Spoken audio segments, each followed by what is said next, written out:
Subscribe कीजिए सर्व साझा दरबार के ऑफिशियल यूट्यूब चैनल को। मालिक जी के सत्संग की वीडियो सबसे पहले अपने मोबाइल आईपैड पर देखने के लिए सब्सक्राइब बटन दबाते समय बेल आइकन प्रेस करें और साथ में ऑल नोटिफिकेशन को भी ऑन करें। जय माता दी।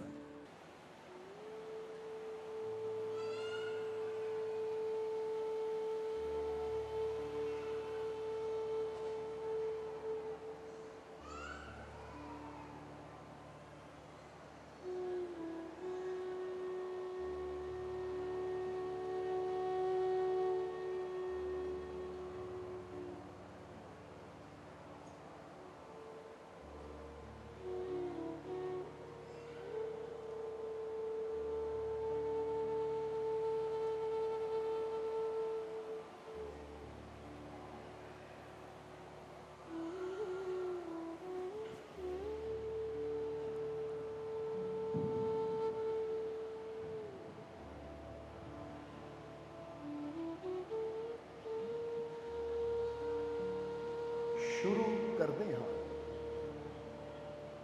उस दो जहान दे पालनहार का नाम लैके जो सब ते बहुत ही रहमतां और बख्शिशां करने वाला है। सो अज बड़ा खुशियां का दिन है क्योंकि बड़े मालिक और साडे बीबी हजूर अज उन्हां दा महान पवित्र प्रगट दिवस है। इसलिए सब तो पहला आई हुई सारी संगत नूं असीं बड़े मालकां दे और बीबी हजूर दे महान पवित्र प्रगट दिवस दीआं बहुत बहुत मुबारकां देवांगे, बधाइयां देवांगे। सो अज खुशियां दा दिन है और ये खुशियां दे दिन ते तुसीं चल के मालकां दे चरनां 'च पहुंचे हो। तो जे तुसीं मालक दे दरबार ते आए हो, मालक दे चरनां 'च पहुंचे हो, तब एक गल समझ लेना कि अज असी कुछ ऐसा समझना है, कुछ ऐसा सीखना है जिहदे नाल साडी जिंदगी च बहुत बड़ा बदलाव आना है। क्योंकि जे पहले ही ये सोच रख के बैठांगे फिर ही बदलाव आएगा।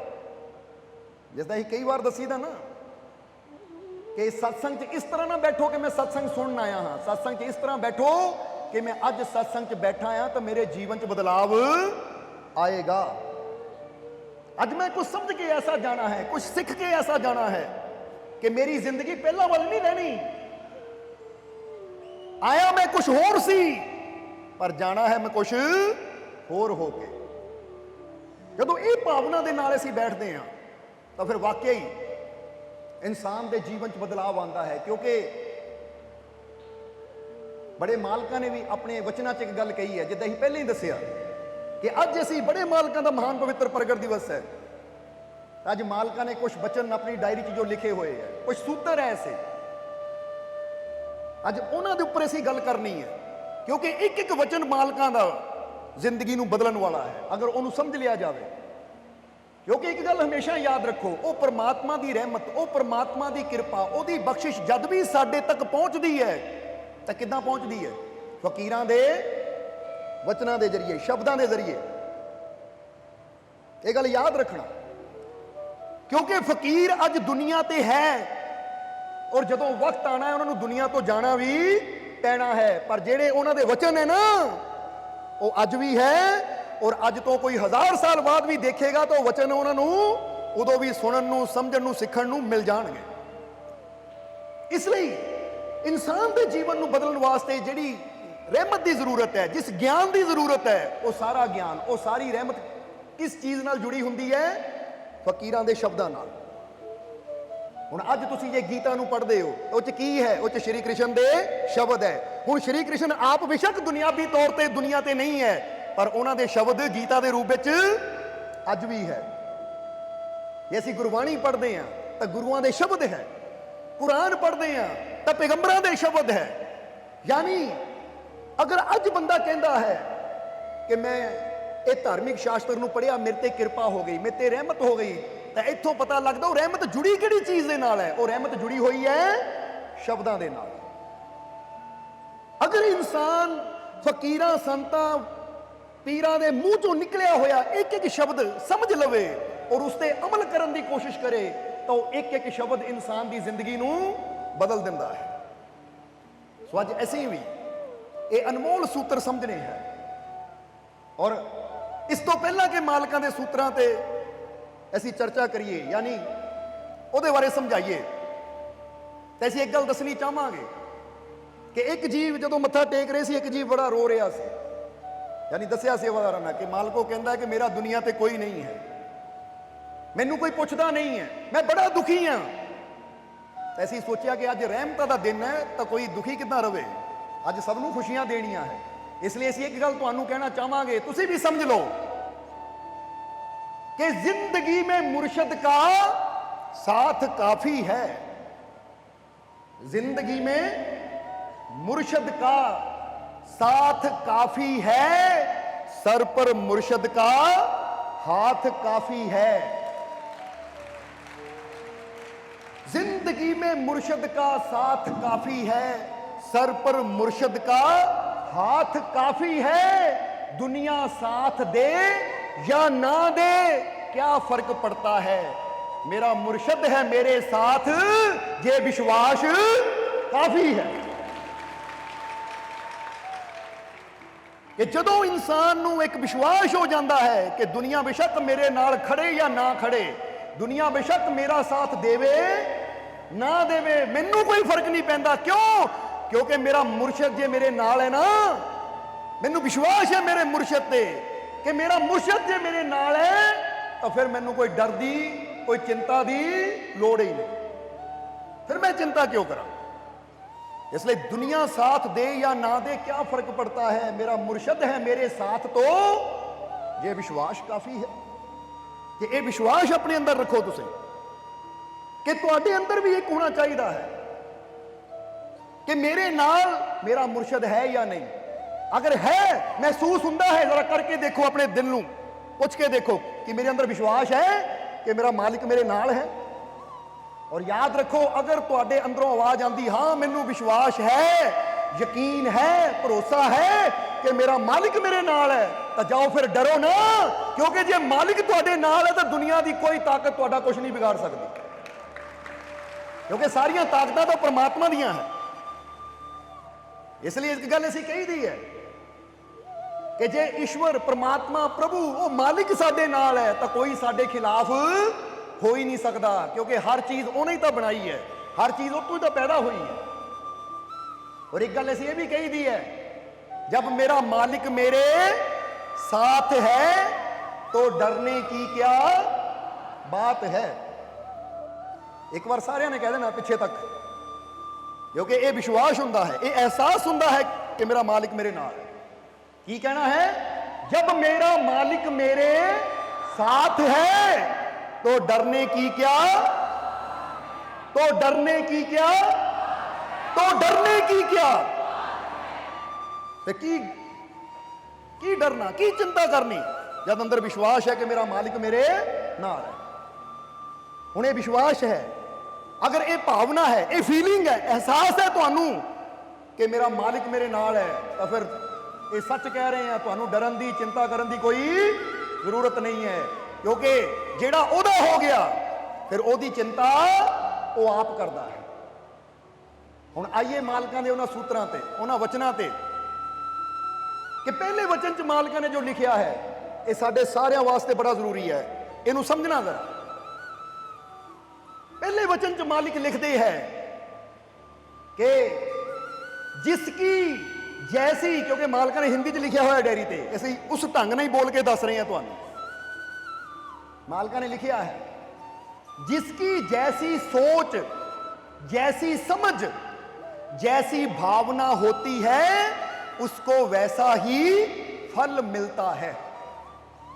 कहने नूं लाइनां छोटियां जिहियां है, पर देखो जरा सोच के देखो जी गहराई की है। की लिखा मालका ने कि जिसकी जैसी सोच, जैसी समझ, जैसी भावना होती है उसको वैसा ही फल मिलता है। इत्थे तीन चीज़ों की मालका ने गल की है, पहली सोच, दूजी समझ और तीजी भावना। भावना यानी फीलिंग, क्योंकि फीलिंग अलग चीज़ है, भावना अलग चीज़ है, समझ अलग चीज़ है, तो सोच ये अलग चीज है। ये तीन चीज़ों की तरफ मालका ने इशारा किया है। हुण जरा समझना कि जिहदी जिद्दां दी सोच हुंदी है, जिद्दां दी समझ हुंदी है, जिद्दां दी भावना हुंदी है, मालक कहंदे है उहनूं उदां दा ही फल मिलदा है। हुण जरा समझो इसनूं कि तुसीं जैसी सोच, जैसी समझ, जैसी भावना लैके मालिक दे दरबार च आए हो, तुहानूं वैसा ही फल मिलना है। या समझ लो तुसीं जैसी सोच, जैसी समझ, जैसी फीलिंग अपने अंदर रखोगे, वैसा ही तुहानूं जीवन च रिजल्ट मिलता चला जाना है। हुण जरा समझना, सोच, समझ और फीलिंग, ये तीन चीज़ां मालका ने अपने वचनां च क्यों कहियां?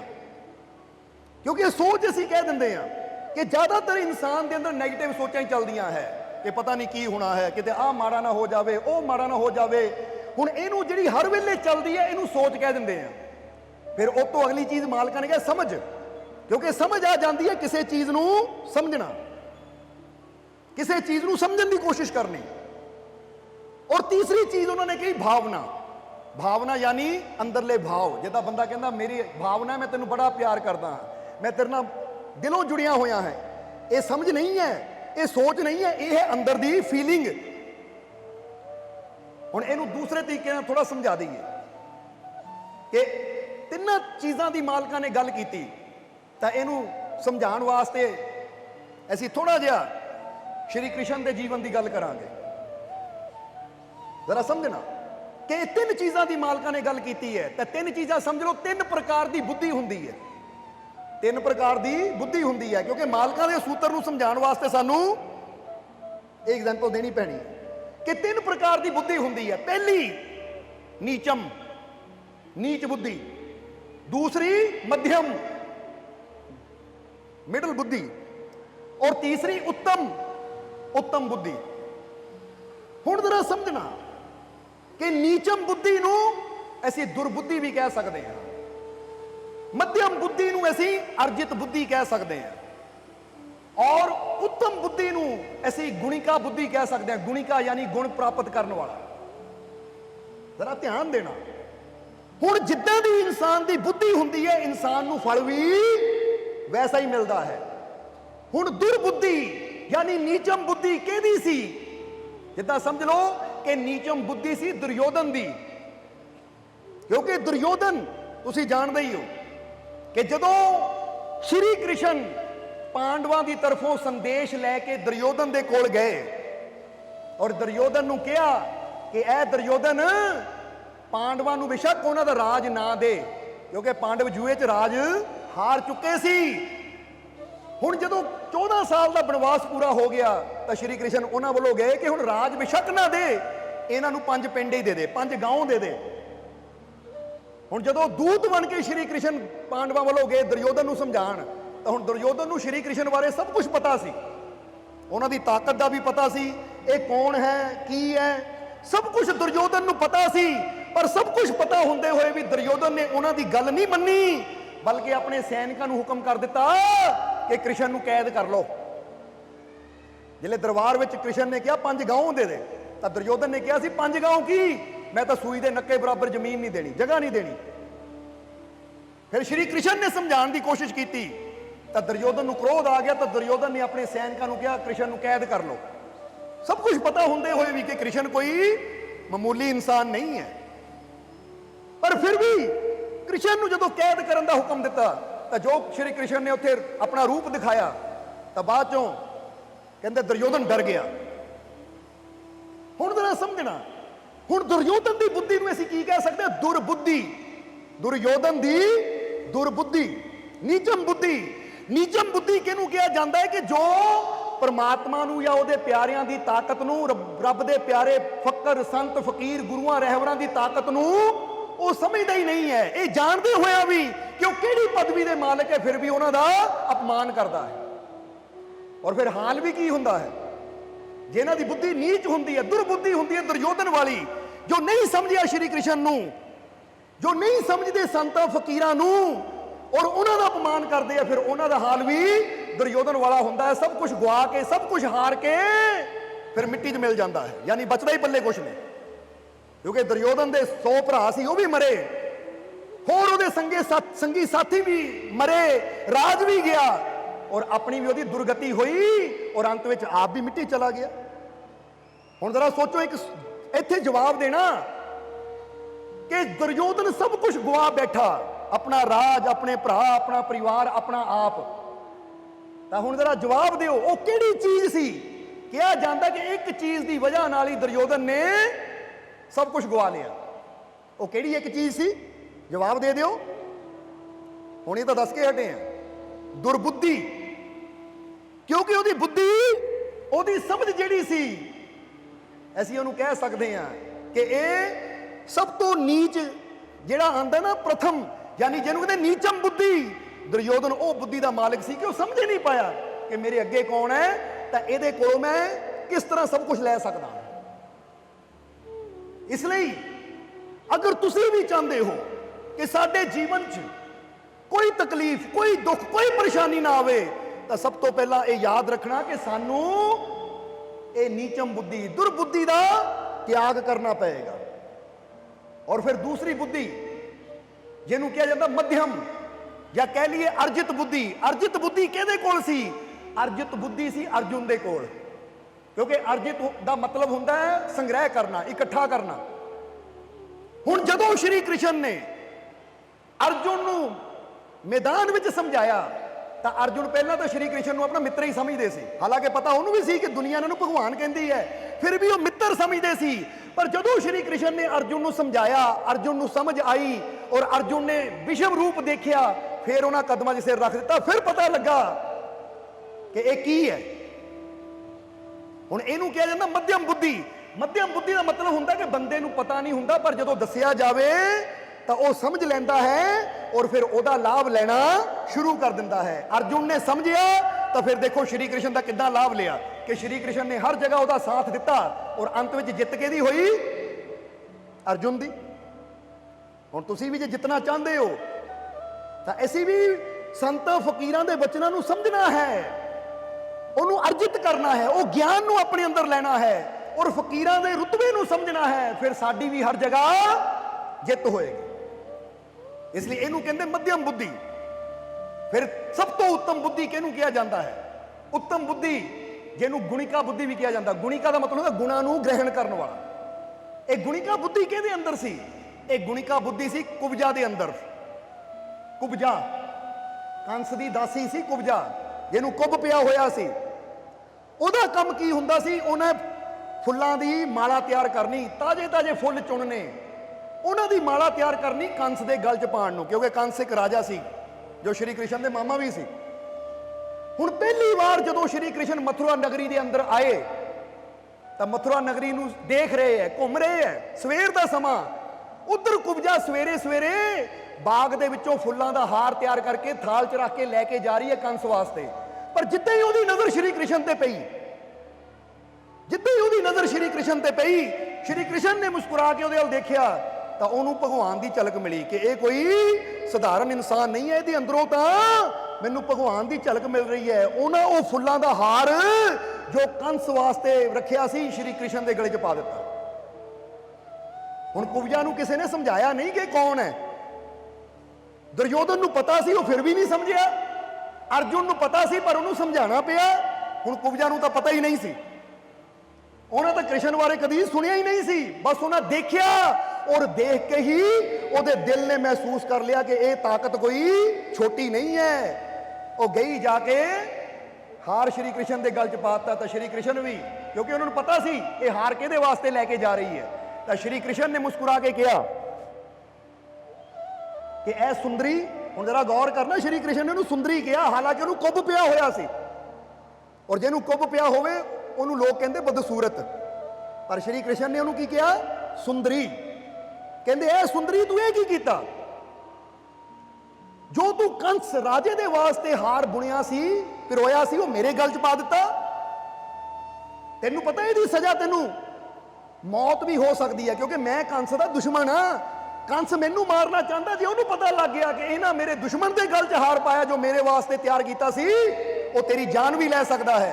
तो कुब्जा ने हथ जोड़े, कहती महाराज सच दसा किन्ने साल हो गए मैनू फुल्लां नूं पिरो के ਮਾਲਾ ਤਿਆਰ ਕਰਕੇ ਕੰਸ ਦੇ ਗਲ 'ਚ ਪਾਉਂਦੇ ਹਨ।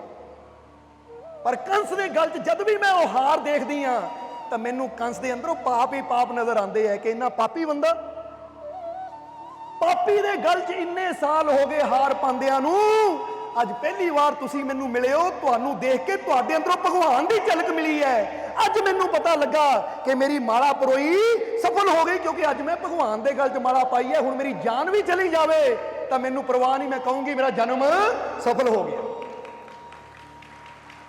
ਇੱਕ ਵਾਰ ਹੀ ਸਹੀ ਮੈਂ ਕਿਸੇ ਐਸੇ ਦੇ ਗਲ 'ਚ ਤਾਂ ਪਾਈ ਨਾ ਜਿਹਦੇ ਅੰਦਰੋਂ ਭਗਵਾਨ ਦੀ ਝਲਕ ਮਿਲਦੀ ਹੈ। ਜਰਾ ਸਮਝਣਾ, ਹੁਣ ਇਹ ਗੁਣਿਕਾ ਸੀ, ਗੁਣਿਕਾ ਯਾਨੀ ਗੁਣਾਂ ਨੂੰ ਸਮਝਣ ਵਾਲੀ। ਹੁਣ ਜਰਾ ਗੌਰ ਕਰਨਾ, ਸ਼੍ਰੀ ਕ੍ਰਿਸ਼ਨ ਦੇ ਅੰਦਰੋਂ ਉਹਨੂੰ ਕੀ ਨਜ਼ਰ ਆਇਆ? ਉਹ ਕਹਿੰਦੀ ਮੈਨੂੰ ਤੁਹਾਡੇ ਅੰਦਰੋਂ ਭਗਵਾਨ ਨਜ਼ਰ ਆਇਆ, ਭਗਵਾਨ ਦੀ ਝਲਕ ਪਈ। ਹੁਣ ਅਸੀਂ ਇੱਕ ਗੱਲ ਤੁਹਾਨੂੰ ਵੀ ਕਹਿਣਾ ਚਾਹਾਂਗੇ, ਭਗਵਾਨ ਤਾਂ ਤੁਹਾਡੇ ਸਭ ਦੇ ਅੰਦਰ ਵੀ ਹੈ, ਪਰ ਕੀ ਕਰੀਏ, ਤੁਸੀਂ ਕੋਈ ਇਦਾਂ ਦਾ ਕਰਮ ਹੀ ਨਹੀਂ ਕਰਦੇ ਕਿ ਦੂਜੇ ਨੂੰ ਤੁਹਾਡੇ ਚੋਂ ਭਗਵਾਨ ਦੀ ਝਲਕ ਨਜ਼ਰ ਆਵੇ। ਇਹ ਯਾਦ ਰੱਖੋ, ਭਗਵਾਨ ਯਾਨੀ ਪ੍ਰਮਾਤਮਾ ਪ੍ਰਭੂ ਤੁਹਾਡੇ ਸਭ ਦੇ ਅੰਦਰ ਹੈ। ਹੁਣ ਭਗਵਾਨ ਕਿਹਨੂੰ ਕਹਿੰਦੇ, ਜਰਾ ਜਵਾਬ ਦਿਓ ਸਾਨੂੰ। ਭਗਵਾਨ ਕਹਿੰਦੇ ਕਿਹਨੂੰ ਹੈ?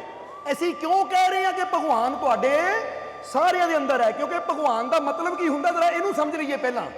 ਭਗਵਾਨ ਦਾ ਮਤਲਬ ਹੁੰਦਾ ਹੈ, ਪਹਿਲਾਂ ਆਂਦਾ ਭਾ ਯਾਨੀ ਭੱਬਾ, ਭਗਵਾਨ। ਪਹਿਲਾ ਕਿਹੜਾ ਅਕਸ਼ਰ ਹੁੰਦਾ ਹੈ? ਭ, ਭੱਬਾ। ਪੰਜਾਬੀ 'ਚ ਭੱਬਾ ਕਹਿੰਦੇ ਹੁੰਦੇ। ਔਰ ਭੱਬੇ ਤੋਂ ਕੀ ਬਣਦਾ ਹੈ? ਭੂਮੀ, ਭੂਮੀ ਯਾਨੀ ਧਰਤੀ। ਫਿਰ ਅਗਲਾ ਅਕਸ਼ਰ ਹੈ ਗ, ਗਾ ਯਾਨੀ ਗੱਗਾ, ਗੱਗੇ ਤੋਂ ਬਣਦਾ ਹੈ ਗगन, ਗगन ਯਾਨੀ ਆਕਾਸ਼। ਫਿਰ ਅੱਗੇ ਆਂਦਾ ਵਾ ਯਾਨੀ ਵਾਵਾ, ਵਾਵੇ ਤੋਂ ਬਣਦਾ ਹੈ ਵਾਯੂ ਯਾਨੀ ਹਵਾ। ਫਿਰ ਉਹਦੇ ਨਾਲ ਆਂਦਾ ਕੰਨਾ ਜੋ ਆਦੀ ਆਵਾਜ਼ ਦਿੰਦਾ ਹੈ, ਭਗਵਾਨ ਜੋ ਆਦੀ ਆਵਾਜ਼ ਦਿੰਦਾ ਹੈ। ਉਹ ਤੋਂ ਕੀ ਬਣਦਾ ਹੈ? ਅਗਨੀ, ਅਗਨੀ ਯਾਨੀ ਅੱਗ। ਔਰ ਨਾ ਤੋਂ ਕੀ ਬਣਦਾ ਹੈ? ਨੀਰ, ਨੀਰ ਯਾਨੀ ਪਾਣੀ। ਯਾਨੀ ਭਗਵਾਨ ਦਾ ਮਤਲਬ ਹੈ ਜਲ, ਵਾਯੂ, ਪ੍ਰਿਥਵੀ, ਅਗਨੀ, ਆਕਾਸ਼, ਇਹ ਪੰਜ ਤੱਤ। ਔਰ ਇਹ ਪੰਜ ਤੱਤ ਸਾਰਿਆਂ ਦੇ ਅੰਦਰ ਹੈ। ਤਾਂ ਦੱਸੋ ਹੁਣ ਭਗਵਾਨ ਸਾਡੇ ਅੰਦਰ ਹੋਇਆ ਜਾਂ ਨਹੀਂ? ਜਵਾਬ ਦਿਓ ਸਾਨੂੰ। ਅਸੀਂ ਤਾਂ ਸੋਚ ਲੈਂਦੇ ਭਗਵਾਨ ਕੋਈ ਦਾੜੀ ਵਾਲਾ ਹੋਣਾ, ਕੋਈ ਓਲਡ ਜਿਹਾ ਬਜ਼ੁਰਗ ਜਿਹਾ ਬੰਦਾ ਬੈਠਾ ਹੋਣਾ ਉੱਥੇ ਆਸਮਾਨ ਤੇ, ਉੱਥੇ ਹੈ ਭਗਵਾਨ। ਪਰ ਦੱਸਿਆ ਗਿਆ ਭਗਵਾਨ ਦਾ ਮਤਲਬ ਜੋ ਸਾਰੀ ਕੁਦਰਤ ਅੰਦਰ ਮੌਜੂਦ ਹੈ, ਕਿਉਂਕਿ ਹਰ ਚੀਜ਼ ਇਹਨਾਂ ਪੰਜਾਂ ਤੱਤਾਂ ਤੋਂ ਤਾਂ ਬਣੀ ਹੈ। ਬੋਲੋ ਇਹ ਤੋਂ ਹੀ ਬਣੀ ਹੈ ਕਿ ਨਹੀਂ? ਜੇ ਤੁਸੀਂ ਪੇੜ ਪੌਦੇ ਦੇਖਦੇ ਹੋ ਕਿੱਥੋਂ ਬਣਦੇ ਆ? ਉਹਦੇ ਅੰਦਰ ਮਿੱਟੀ ਦਾ ਤੱਤ ਵੀ ਹੈ, ਜਲ ਦਾ ਤੱਤ ਵੀ ਹੈ, ਅਗਨੀ ਦਾ ਤੱਤ ਵੀ ਹੈ। ਤਾਂ ਹੀ ਤਾਂ ਲੱਕੜ ਨਾਲ ਲੱਕੜ ਰਗੜੋ ਤਾਂ ਅਗਨੀ ਪ੍ਰਗਟ ਹੋ ਜਾਂਦੀ ਹੈ, ਕਿਉਂਕਿ ਪਹਿਲੇ ਸਮੇਂ ਇਦਾਂ ਹੀ ਅੱਗ ਵਾਲੀ ਜਾਂਦੀ ਸੀ। ਇਸ ਲਈ ਭਗਵਾਨ ਯਾਨੀ ਪੰਜ ਤੱਤ, ਭੂਮੀ, ਗगन यानी आकाश, वायु यानी हवा, अग्नि यानी अग और नीर यानी जल। ये पंज तत्व मिलके ही भगवान बनता है। और जरा हुण समझना, ये भगवान तुहाडे सारियां दे अंदर है। इसलिए गर्व करो अपने आप ते कि मैं भगवान दा रूप हाँ, क्योंकि मैं भगवान तो बनिया हाँ। ਹੁਣ ਤੁਹਾਨੂੰ ਪੁੱਛੀਏ ਤੁਹਾਡੀ ਦੇਹੀ ਕਿੰਨੇ ਤੱਤਾਂ ਤੋਂ ਬਣੀ ਹੈ, ਤਾਂ ਤੁਸੀਂ ਆਪ ਹੀ ਕਹਿ ਦਿੰਦੇ ਹੋ ਪੰਜ ਤੱਤ ਤੋਂ। ਬੋਲੋ ਕਹਿੰਦੇ ਹੋ ਕਿ ਨਹੀਂ? ਸੁਣਿਆ ਕਿ ਨਹੀਂ ਕਿ ਮੇਰੀ ਬੰਦਾ ਕਹਿੰਦਾ ਮੇਰੀ ਸਰੀਰ ਦੇਹੀ, ਮੇਰਾ ਸਰੀਰ ਪੰਜ ਤੱਤ ਤੋਂ ਬਣਿਆ ਹੈ। ਇਹ ਪੰਜ ਤੱਤ ਮਿਲ ਕੇ ਹੀ ਕਹਿੰਦੇ ਭਗਵਾਨ ਦੇ ਗੁਣ ਹੈ। ਸੋ ਭਗਵਾਨ ਤਾਂ ਤੁਹਾਡੇ ਸਾਰਿਆਂ ਦੇ ਅੰਦਰ ਹੈ, ਪਰ ਉਹ ਭਗਵਾਨ ਅੰਦਰ ਤਾਂ ਸਾਰਿਆਂ ਦੇ ਹੈ, ਪਰ ਕੀ ਕਰੀਏ ਅਸੀਂ ਉਹ ਕਰਮ ਹੀ ਨਹੀਂ ਕਰਦੇ ਕਿ ਦੂਜਿਆਂ ਨੂੰ ਸਾਡੇ ਅੰਦਰਲਾ ਭਗਵਾਨ ਨਜ਼ਰ ਆਵੇ। ਬੰਦਾ ਕਰਮ ਹੀ ਉਹ ਕਰਦਾ ਹੈ ਕਿ ਦੂਜਿਆਂ ਨੂੰ ਬੰਦੇ ਦੇ ਅੰਦਰਲਾ ਸ਼ੈਤਾਨ ਨਜ਼ਰ ਆਉਂਦਾ ਹੈ, ਜੋ ਕਿ ਹੈ ਨਹੀਂ ਉਹ ਦਿਖਾ ਦਿੰਦੇ ਆ, ਤਾਂ ਜੋ ਹੈ ਉਹ ਦਿਖਾਉਂਦੇ ਹੀ ਨਹੀਂ। ਹੁਣ ਸ਼ੈਤਾਨ ਕਿਤੇ ਨਹੀਂ ਹੈ, ਉਹ ਅਸੀਂ ਦਿਖਾ ਦਿੰਦੇ ਆ ਕਿ ਹਾਂ ਵੀ ਬੁਰੇ ਕਰਮ ਕਰਕੇ। ਕਿਉਂਕਿ ਇੱਕ ਗੱਲ ਯਾਦ ਰੱਖੋ, ਜੇ ਅੰਦਰ ਭਗਵਾਨ ਹੋਵੇ ਤਾਂ ਸ਼ੈਤਾਨ ਨਹੀਂ ਹੋ ਸਕਦਾ, ਪਰ ਤੁਹਾਡੀ ਬੁਰੀ ਕਰਨੀ ਹੀ ਦੂਜੇ ਨੂੰ ਸਾਬਿਤ ਕਰ ਦਿੰਦੀ ਕਿ ਇਹ ਸ਼ੈਤਾਨ ਦਾ ਰੂਪ ਹੈ।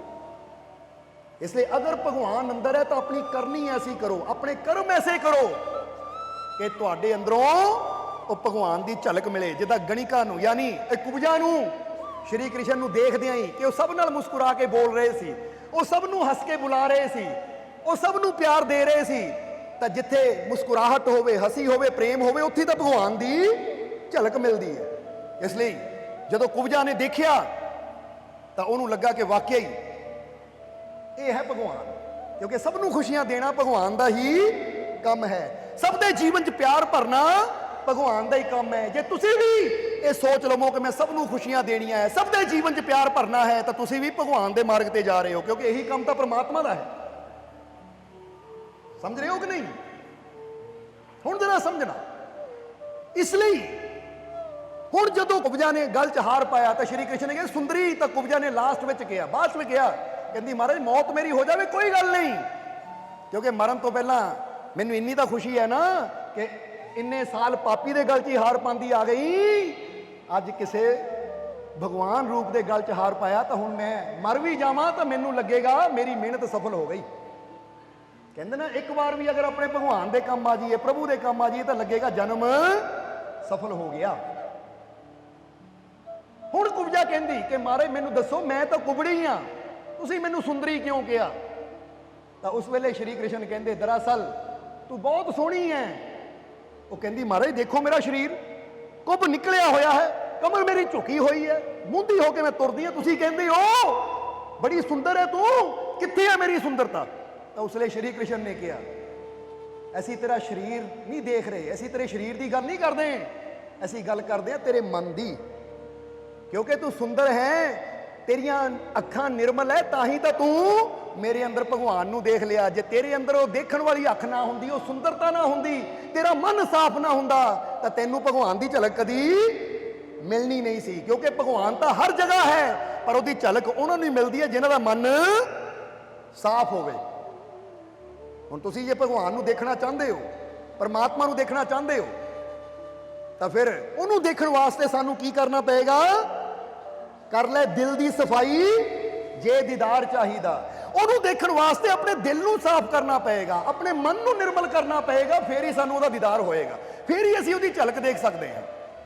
ਤਾਂ ਉਸ ਵੇਲੇ ਸ਼੍ਰੀ ਕ੍ਰਿਸ਼ਨ ਨੇ ਕਿਹਾ ਅਸੀਂ ਤੇਰੇ ਸਰੀਰ ਦੀ ਗੱਲ ਨਹੀਂ ਕਰ ਰਹੇ, ਅਸੀਂ ਤੇਰੀ ਆਤਮਾ ਨੂੰ ਦੇਖ ਰਹੇ ਹਾਂ, ਤੇਰੇ ਮਨ ਨੂੰ ਦੇਖ ਰਹੇ ਹਾਂ ਕਿ ਤੇਰਾ ਮਨ ਬੜਾ ਸੁੰਦਰ ਹੈ। ਔਰ ਯਾਦ ਰੱਖ, ਜਿਹਦਾ ਮਨ ਸੁੰਦਰ ਹੋਵੇ ਉਹਦਾ ਤਨ ਉਹ ਵੀ ਸੁੰਦਰ ਹੋ ਜਾਂਦਾ ਹੈ। ਦੇਖ ਸਾਡੀ ਤਰਫ, ਕਹਿ ਕੇ ਸ਼੍ਰੀ ਕ੍ਰਿਸ਼ਨ ਉਹਦੇ ਮੋਢੇ ਪਕੜੇ, ਉਹਦੇ ਪੰਜਿਆਂ ਤੇ ਆਪਣੇ ਪੰਜੇ ਰੱਖੇ ਔਰ ਫੜ ਕੇ ਇਦਾਂ ਖਿੱਚ ਕੇ ਸਿੱਧਾ ਕਰ ਦਿੱਤਾ ਉਹਨੂੰ। ਕਹਿੰਦੇ ਲੈ ਜੇ ਤੇਰਾ ਮਨ ਸੁੰਦਰ ਹੈ ਤਾਂ ਅੱਜ ਤੋਂ ਤੇਰਾ ਸਰੀਰ ਵੀ ਸੁੰਦਰ ਹੋ ਗਿਆ। ਜਰਾ ਸਮਝਣਾ। ਔਰ ਇੱਥੇ ਤੁਹਾਨੂੰ ਇਸ਼ਾਰਾ ਕਿਉਂ ਕਰ ਰਹੇ ਹਾਂ ਕਿ ਅਸਲੀ ਸੁੰਦਰਤਾ ਇਨਸਾਨ ਦੇ ਗੁਣਾਂ ਦੀ ਹੁੰਦੀ ਹੈ, ਇਨਸਾਨ ਦੇ ਅੱਛੇ ਕਰਮਾਂ ਦੀ ਹੁੰਦੀ ਹੈ। ਜਦੋਂ ਇਨਸਾਨ ਅੱਛੀ ਕਰਨੀ ਕਰਦਾ ਤਾਂ ਕੁਦਰਤ ਉਹਨੂੰ ਵੀ ਮਦਦ ਦਿੰਦੀ ਹੈ ਔਰ ਉਹਦੀਆਂ ਜਿੰਨੀਆਂ ਕਮੀਆਂ ਹੈ ਉਹ ਸਾਰੀਆਂ ਕਮੀਆਂ ਦੂਰ ਕਰ ਦਿੰਦੀ ਹੈ। ਇਸ ਲਈ ਕੁਦਰਤ ਯਾਨੀ ਪ੍ਰਮਾਤਮਾ ਪ੍ਰਭੂ ਉਹ ਮਾਲਿਕ ਤਾਂ ਸਾਡੀ ਮਦਦ ਕਰਨ ਨੂੰ ਤਿਆਰ ਹੀ ਹੈ, ਬਸ ਆਪਣੇ ਆਪ ਨੂੰ ਐਸਾ ਬਣਾ ਲਈਏ ਕਿ ਅਸੀਂ ਉਹਦੀ ਮਦਦ ਨੂੰ ਪ੍ਰਾਪਤ ਕਰਕੇ ਆਪਣੇ ਜੀਵਨ ਨੂੰ ਸਫਲ ਬਣਾ ਸਕੀਏ। ਇਸ ਲਈ ਇਹ ਚੀਜ਼ ਨੂੰ ਹੁਣ ਯਾਦ ਰੱਖਣਾ। ਉਮੀਦ ਹੈ ਕਿ ਹੁਣ ਤੁਹਾਨੂੰ ਤਿੰਨਾਂ ਬੁੱਧੀਆਂ ਦੀ ਸਮਝ ਆ ਗਈ ਹੋਏਗੀ। ਨੀਚਮ ਬੁੱਧੀ ਯਾਨੀ ਦੁਰਬੁੱਧੀ ਜੋ ਦੁਰਯੋਧਨ ਕੋ ਸੀ, ਪਤਾ ਹੁੰਦੇ ਹੋਏ ਵੀ ਨਹੀਂ ਸਮਝਿਆ, ਸਭ ਕੁਝ ਗਵਾ ਲਿਆ। ਦੂਜੀ ਬੁੱਧੀ ਮੱਧਮ ਬੁੱਧੀ, ਅਰਜਿਤ ਬੁੱਧੀ ਜੋ ਅਰਜੁਨ ਕੋਲ ਸੀ, ਪਤਾ ਸੀ ਪਰ ਸਮਝ ਨਹੀਂ ਸੀ, ਉਹਨੂੰ ਸ਼੍ਰੀ ਕ੍ਰਿਸ਼ਨ ਨੇ ਸਮਝਾਇਆ, ਸਮਝ ਆਈ ਔਰ ਫਿਰ ਉਹਨਾਂ ਸਭ ਕੁਝ ਲੈ ਲਿਆ। ਤਾਂ ਗੁਣਕਾ ਯਾਨੀ ਕੁਬਜਾ, ਉਹਨੂੰ ਸਮਝਾਉਣ ਦੀ ਵੀ ਲੋੜ ਨਹੀਂ ਪਈ, ਉਹਨੇ ਦੇਖਿਆ ਔਰ ਸਭ ਕੁਝ ਸਮਝ ਲਿਆ। ਜਿੱਦਾਂ ਸਮਝ ਲਓ ਕਿ ਇੱਕ ਬੰਦੇ ਮੂਹਰੇ ਹੀਰਾ ਰੱਖ ਦਿਓ, ਉਹਨੂੰ ਹੀਰੇ ਬਾਰੇ ਪਤਾ ਨਹੀਂ, ਉਹ ਕਹਿੰਦਾ ਹੈ ਹੀ ਪੱਥਰ, ਉਹ ਚੱਕ ਕੇ ਸੁੱਟ ਦਿੰਦਾ ਹੈ, ਉਹ ਦੁਰਯੋਧਨ ਵਾਲੀ ਬੁੱਧੀ ਹੈ, ਨੀਚਮ। ਫਿਰ ਇੱਕ ਬੰਦੇ ਨੂੰ ਹੀਰਾ ਦਿਖਾਉਂਦੇ ਆ, ਉਹ ਕਹਿੰਦਾ ਕੀ ਹੈ ਇਹ? ਦੱਸਿਆ ਜਾਂਦਾ ਹੀਰਾ ਬੜਾ ਕੀਮਤੀ ਹੈ, ਹੁਣ ਉਹਨੂੰ ਸਮਝ ਆ ਗਈ ਕੀਮਤੀ ਹੈ, ਉਹ ਸੰਭਾਲ ਲੈਂਦਾ ਹੈ, ਉਹ ਅਰਜਿਤ ਬੁੱਧੀ। ਸਮਝਾਇਆ ਉਹਨੇ, ਸਮਝ ਲਿਆ। ਮੱਧਮ ਤੇ ਇੱਕ ਹੁੰਦਾ ਉੱਤਮ ਬੁੱਧੀ ਕਿ ਹੀਰਾ ਸਾਹਮਣੇ ਆਉਂਦੇ ਕਿਸੇ ਦੇ ਸਮਝਾਉਣ ਦੀ ਲੋੜ ਨਹੀਂ ਹੈ। ਹੁਣ ਜੋੜੀ ਨੂੰ ਹੀਰਾ ਦੇਖ ਕੇ ਕਿਸੇ ਦੇ ਸਮਝਾਉਣ ਦੀ ਲੋੜ ਨਹੀਂ ਪੈਂਦੀ, ਉਹਨੂੰ ਦੇਖਦੇ ਪਤਾ ਲੱਗ ਜਾਂਦਾ ਹੀਰੇ ਦੀ ਕੀਮਤ ਕਿੰਨੀ ਹੈ। ਇਹ ਸਭ ਤੋਂ ਉੱਤਮ ਬੁੱਧੀ ਹੈ। ਇਸ ਲਈ ਹੁਣ ਮਾਲਿਕ ਇਹ ਤਿੰਨਾਂ ਬੁੱਧੀਆਂ ਦੀ ਹੀ ਗੱਲ ਕਰਦੇ ਹੈ ਕਿ ਤੁਸੀਂ ਜੈਸੀ ਸੋਚ, ਜੇ ਤੁਹਾਡੀ ਸੋਚ ਹੋਏਗੀ, ਜੈਸੀ ਤੁਹਾਡੀ ਸਮਝ ਹੋਏਗੀ, ਜੈਸੀ ਤੁਹਾਡੀ ਭਾਵਨਾ ਹੋਏਗੀ, ਵੈਸਾ ਹੀ ਫਲ ਤੁਹਾਨੂੰ ਮਿਲੇਗਾ। ਇਸ ਲਈ ਆਪਣੀ ਸੋਚ ਨੂੰ ਵੀ ਅੱਛਾ ਰੱਖੋ, ਵਿਸ਼ਵਾਸ ਰੱਖੋ, ਯਕੀਨ ਰੱਖੋ, ਆਪਣੀ ਸਮਝ ਨੂੰ ਵੀ ਅੱਛਾ ਰੱਖੋ ਕਿ ਮੈਂ ਕਿਸੇ ਵੀ ਚੀਜ਼ ਦਾ ਗਲਤ ਮਤਲਬ ਨਹੀਂ ਕੱਢਣਾ, ਮੈਂ ਜਦ ਵੀ ਮਤਲਬ ਕੱਢਣਾ ਤਾਂ ਹਰ ਚੀਜ਼ ਦਾ ਅੱਛਾ ਮਤਲਬ ਕੱਢਣਾ ਹੈ। ਬੋਲੋ ਸਮਝਦੇ ਹੋ ਕਿ ਹੁਣ ਫਰਜ਼ ਕਰੋ ਇੱਕ ਬੰਦਾ ਦੂਰੋਂ ਖੜਾ ਤੁਹਾਡੇ ਵੱਲ ਦੇਖ ਰਿਹਾ ਹੈ, ਤੁਸੀਂ ਇਹ ਵੀ ਮਤਲਬ ਕੱਢ ਸਕਦੇ ਹੋ ਇਹ ਮੇਰੇ ਵੱਲ ਦੇਖ ਕਿੱਦਾਂ ਰਿਹਾ, ਬੁਰੀ ਨਜ਼ਰ ਨਾਲ ਦੇਖ ਰਿਹਾ। ਹੁਣ ਉਹਦੇ ਬਾਰੇ ਸੋਚ ਕੇ ਤੁਸੀਂ ਆਪ ਹੀ ਦੁਖੀ ਹੋਈ ਜਾਓਗੇ। ਇਹ ਕੌਣ ਹੈ, ਕਿੱਦਾਂ ਹੈ, ਤਾਂ ਤੁਸੀਂ ਇਹ ਵੀ ਸੋਚ ਸਕਦੇ ਹੋ ਅੱਛੀ ਨਜ਼ਰ ਨਾਲ ਦੇਖ ਰਿਹਾ ਹੈ, ਚੰਗਾ ਹੀ ਹੋਏਗਾ ਭਾਈ। ਹੁਣ ਦੱਸਣਾ ਕੀ ਚਾਹੁੰਦੇ ਆ, ਜੈਸੀ ਤੁਹਾਡੀ ਸਮਝ ਹੋਏਗੀ ਤੁਸੀਂ ਜਿੱਦਾਂ ਦਾ ਉਹ ਚੀਜ਼ ਨੂੰ ਦੇਖ ਕੇ ਸਮਝੋਗੇ ਉਦਾਂ ਦਾ ਹੀ ਤੁਹਾਡੇ ਜੀਵਨ ਤੇ ਅਸਰ ਹੋਣਾ ਸ਼ੁਰੂ ਹੋ ਜਾਣਾ ਹੈ। ਅਗਰ ਤੁਸੀਂ ਬੁਰਾ ਸਮਝੋਗੇ ਉਹ ਬੰਦਾ ਬੁਰਾ ਹੈ ਤਾਂ ਤੁਸੀਂ ਡਰੀ ਜਾਣਾ ਹੈ, ਤਾਂ ਅਗਰ ਵਿਸ਼ਵਾਸ ਰੱਖੋਗੇ ਚੰਗਾ ਹੈ ਤਾਂ ਫਿਰ ਤੁਹਾਨੂੰ ਇੱਕ ਹਿੰਮਤ ਮਿਲਣੀ ਹੈ, ਹੌਸਲਾ ਮਿਲਣਾ ਹੈ, ਤੁਹਾਡਾ ਡਰ ਹੀ ਖਤਮ ਹੋ ਜਾਣਾ ਹੈ। ਇਸ ਲਈ ਅੱਛੀ ਸਮਝ, ਅੱਛੀ ਸੋਚ ਔਰ ਅੱਛੀ ਭਾਵਨਾ ਦੇ ਨਾਲ ਜਦੋਂ ਅਸੀਂ ਮਾਲਕ ਦੇ ਘਰ 'ਚ ਜਾਵਾਂਗੇ ਤਾਂ ਜਿੱਦਾਂ ਦੀ ਸੋਚ ਰੱਖਾਂਗੇ, ਜਿੱਦਾਂ ਦੀ ਸਾਡੀ ਸਮਝ ਹੋਏਗੀ, ਜਿੱਦਾਂ ਦਾ ਸਾਡਾ ਭਾਵ ਹੋਏਗਾ ਉਦਾਂ ਦਾ ਫਲ ਸਾਨੂੰ ਮਿਲ ਜਾਏਗਾ। ਹੁਣ ਜ਼ਰਾ ਇੱਥੇ ਇਦਾਂ ਸਮਝ ਲਓ ਕਿ ਅੱਜ ਜੇ ਤੁਸੀਂ ਮਾਲਕਾਂ ਦੇ ਦਰਬਾਰ 'ਚ ਆਏ ਹੋ, ਸਤਸੰਗ 'ਚ ਬੈਠੇ ਹੋ, ਤਾਂ ਜਿੱਦਾਂ ਦੀ ਸੋਚ ਲੈ ਕੇ ਤੁਸੀਂ ਬੈਠਣਾ ਹੈ ਨਾ, ਜਿੱਦਾਂ ਦੀ ਸਮਝ ਨਾਲ ਤੁਸੀਂ ਬੈਠਣਾ ਹੈ ਕਿ ਅੱਜ ਮੈਂ ਇਹ ਸੋਚ ਲੈ ਕੇ ਆਇਆ ਹਾਂ ਕਿ ਮਾਲਕਾਂ ਦੀ ਰਹਿਮਤ ਨੂੰ ਪ੍ਰਾਪਤ ਕਰਨਾ ਹੈ, ਔਰ ਅੱਜ ਮੈਂ ਇਹ ਸਮਝ ਲੈ ਕੇ ਆਇਆ ਹਾਂ ਕਿ ਮੈਂ ਰੱਬ ਦੇ ਘਰ 'ਚ ਬੈਠਾ ਹਾਂ ਜਿੱਥੋਂ ਕਦੀ ਕੋਈ ਖਾਲੀ ਨਹੀਂ ਗਿਆ। ਤਾਂ ਅੱਜ ਮੇਰੇ ਅੰਦਰ ਇਹ ਭਾਵਨਾ ਹੈ ਕਿ ਮੈਂ ਆਪਣੇ ਮਾਲਿਕ ਨਾਲ ਬੜਾ ਪਿਆਰ ਕਰਦਾ ਹਾਂ, ਆਪਣੇ ਮਾਲਿਕ ਤੇ ਪੂਰਾ ਵਿਸ਼ਵਾਸ ਕਰਦਾ ਹਾਂ। ਜਦੋਂ ਇਹ ਤਿੰਨ ਸੋਚਾਂ ਸਾਡੀਆਂ ਮਿਲ ਗਈਆਂ ਤਾਂ ਫਿਰ ਜੈਸੀ ਸਾਡੀ ਸੋਚ, ਸਮਝ, ਭਾਵਨਾ ਹੋਏਗੀ ਵੈਸਾ ਹੀ ਫਲ ਸਾਨੂੰ ਮਿਲ ਜਾਏਗਾ। ਹੁਣ ਇੱਕ ਗੱਲ ਕਹਾਂਗੇ ਤੁਹਾਨੂੰ, ਪਹਿਲਾਂ ਆਪਣੀ ਸੋਚ ਨੂੰ ਕਰ ਲਈਏ ਕਿ ਜੋ ਅਸੀਂ ਜੀਵਨ 'ਚ ਚਾਹੁੰਦੇ ਹਾਂ, ਸੋਚ ਲਈਏ ਕਿ ਇਹ ਮਾਲਿਕ ਮੈਂ ਤੇਰੇ ਦਰ ਤੇ ਇਸ ਚੀਜ਼ ਵਾਸਤੇ ਆਇਆ ਹਾਂ। ਹੁਣ ਦੂਸਰੀ ਗੱਲ ਕਿਹੜੀ ਹੈ, ਫਿਰ ਸਮਝ, ਇਹ ਸਮਝ ਲੈਣਾ ਹੈ ਕਿ ਉਹ ਮਾਲਿਕ ਦਾ ਦਰ ਹੈ ਜਿੱਥੋਂ ਕਦੀ ਕੋਈ ਖਾਲੀ ਨਹੀਂ ਜਾਂਦਾ। ਜੇ ਮੈਂ ਵੀ ਇੱਥੇ ਆਇਆ ਹਾਂ ਤਾਂ ਮੈਨੂੰ ਯਕੀਨ ਹੈ ਕਿ ਮੇਰੀ ਝੋਲੀ ਭਰੇਗੀ, ਮੇਰੀ ਝੋਲੀ ਖੁਸ਼ੀਆਂ ਨਾਲ ਭਰੇਗੀ।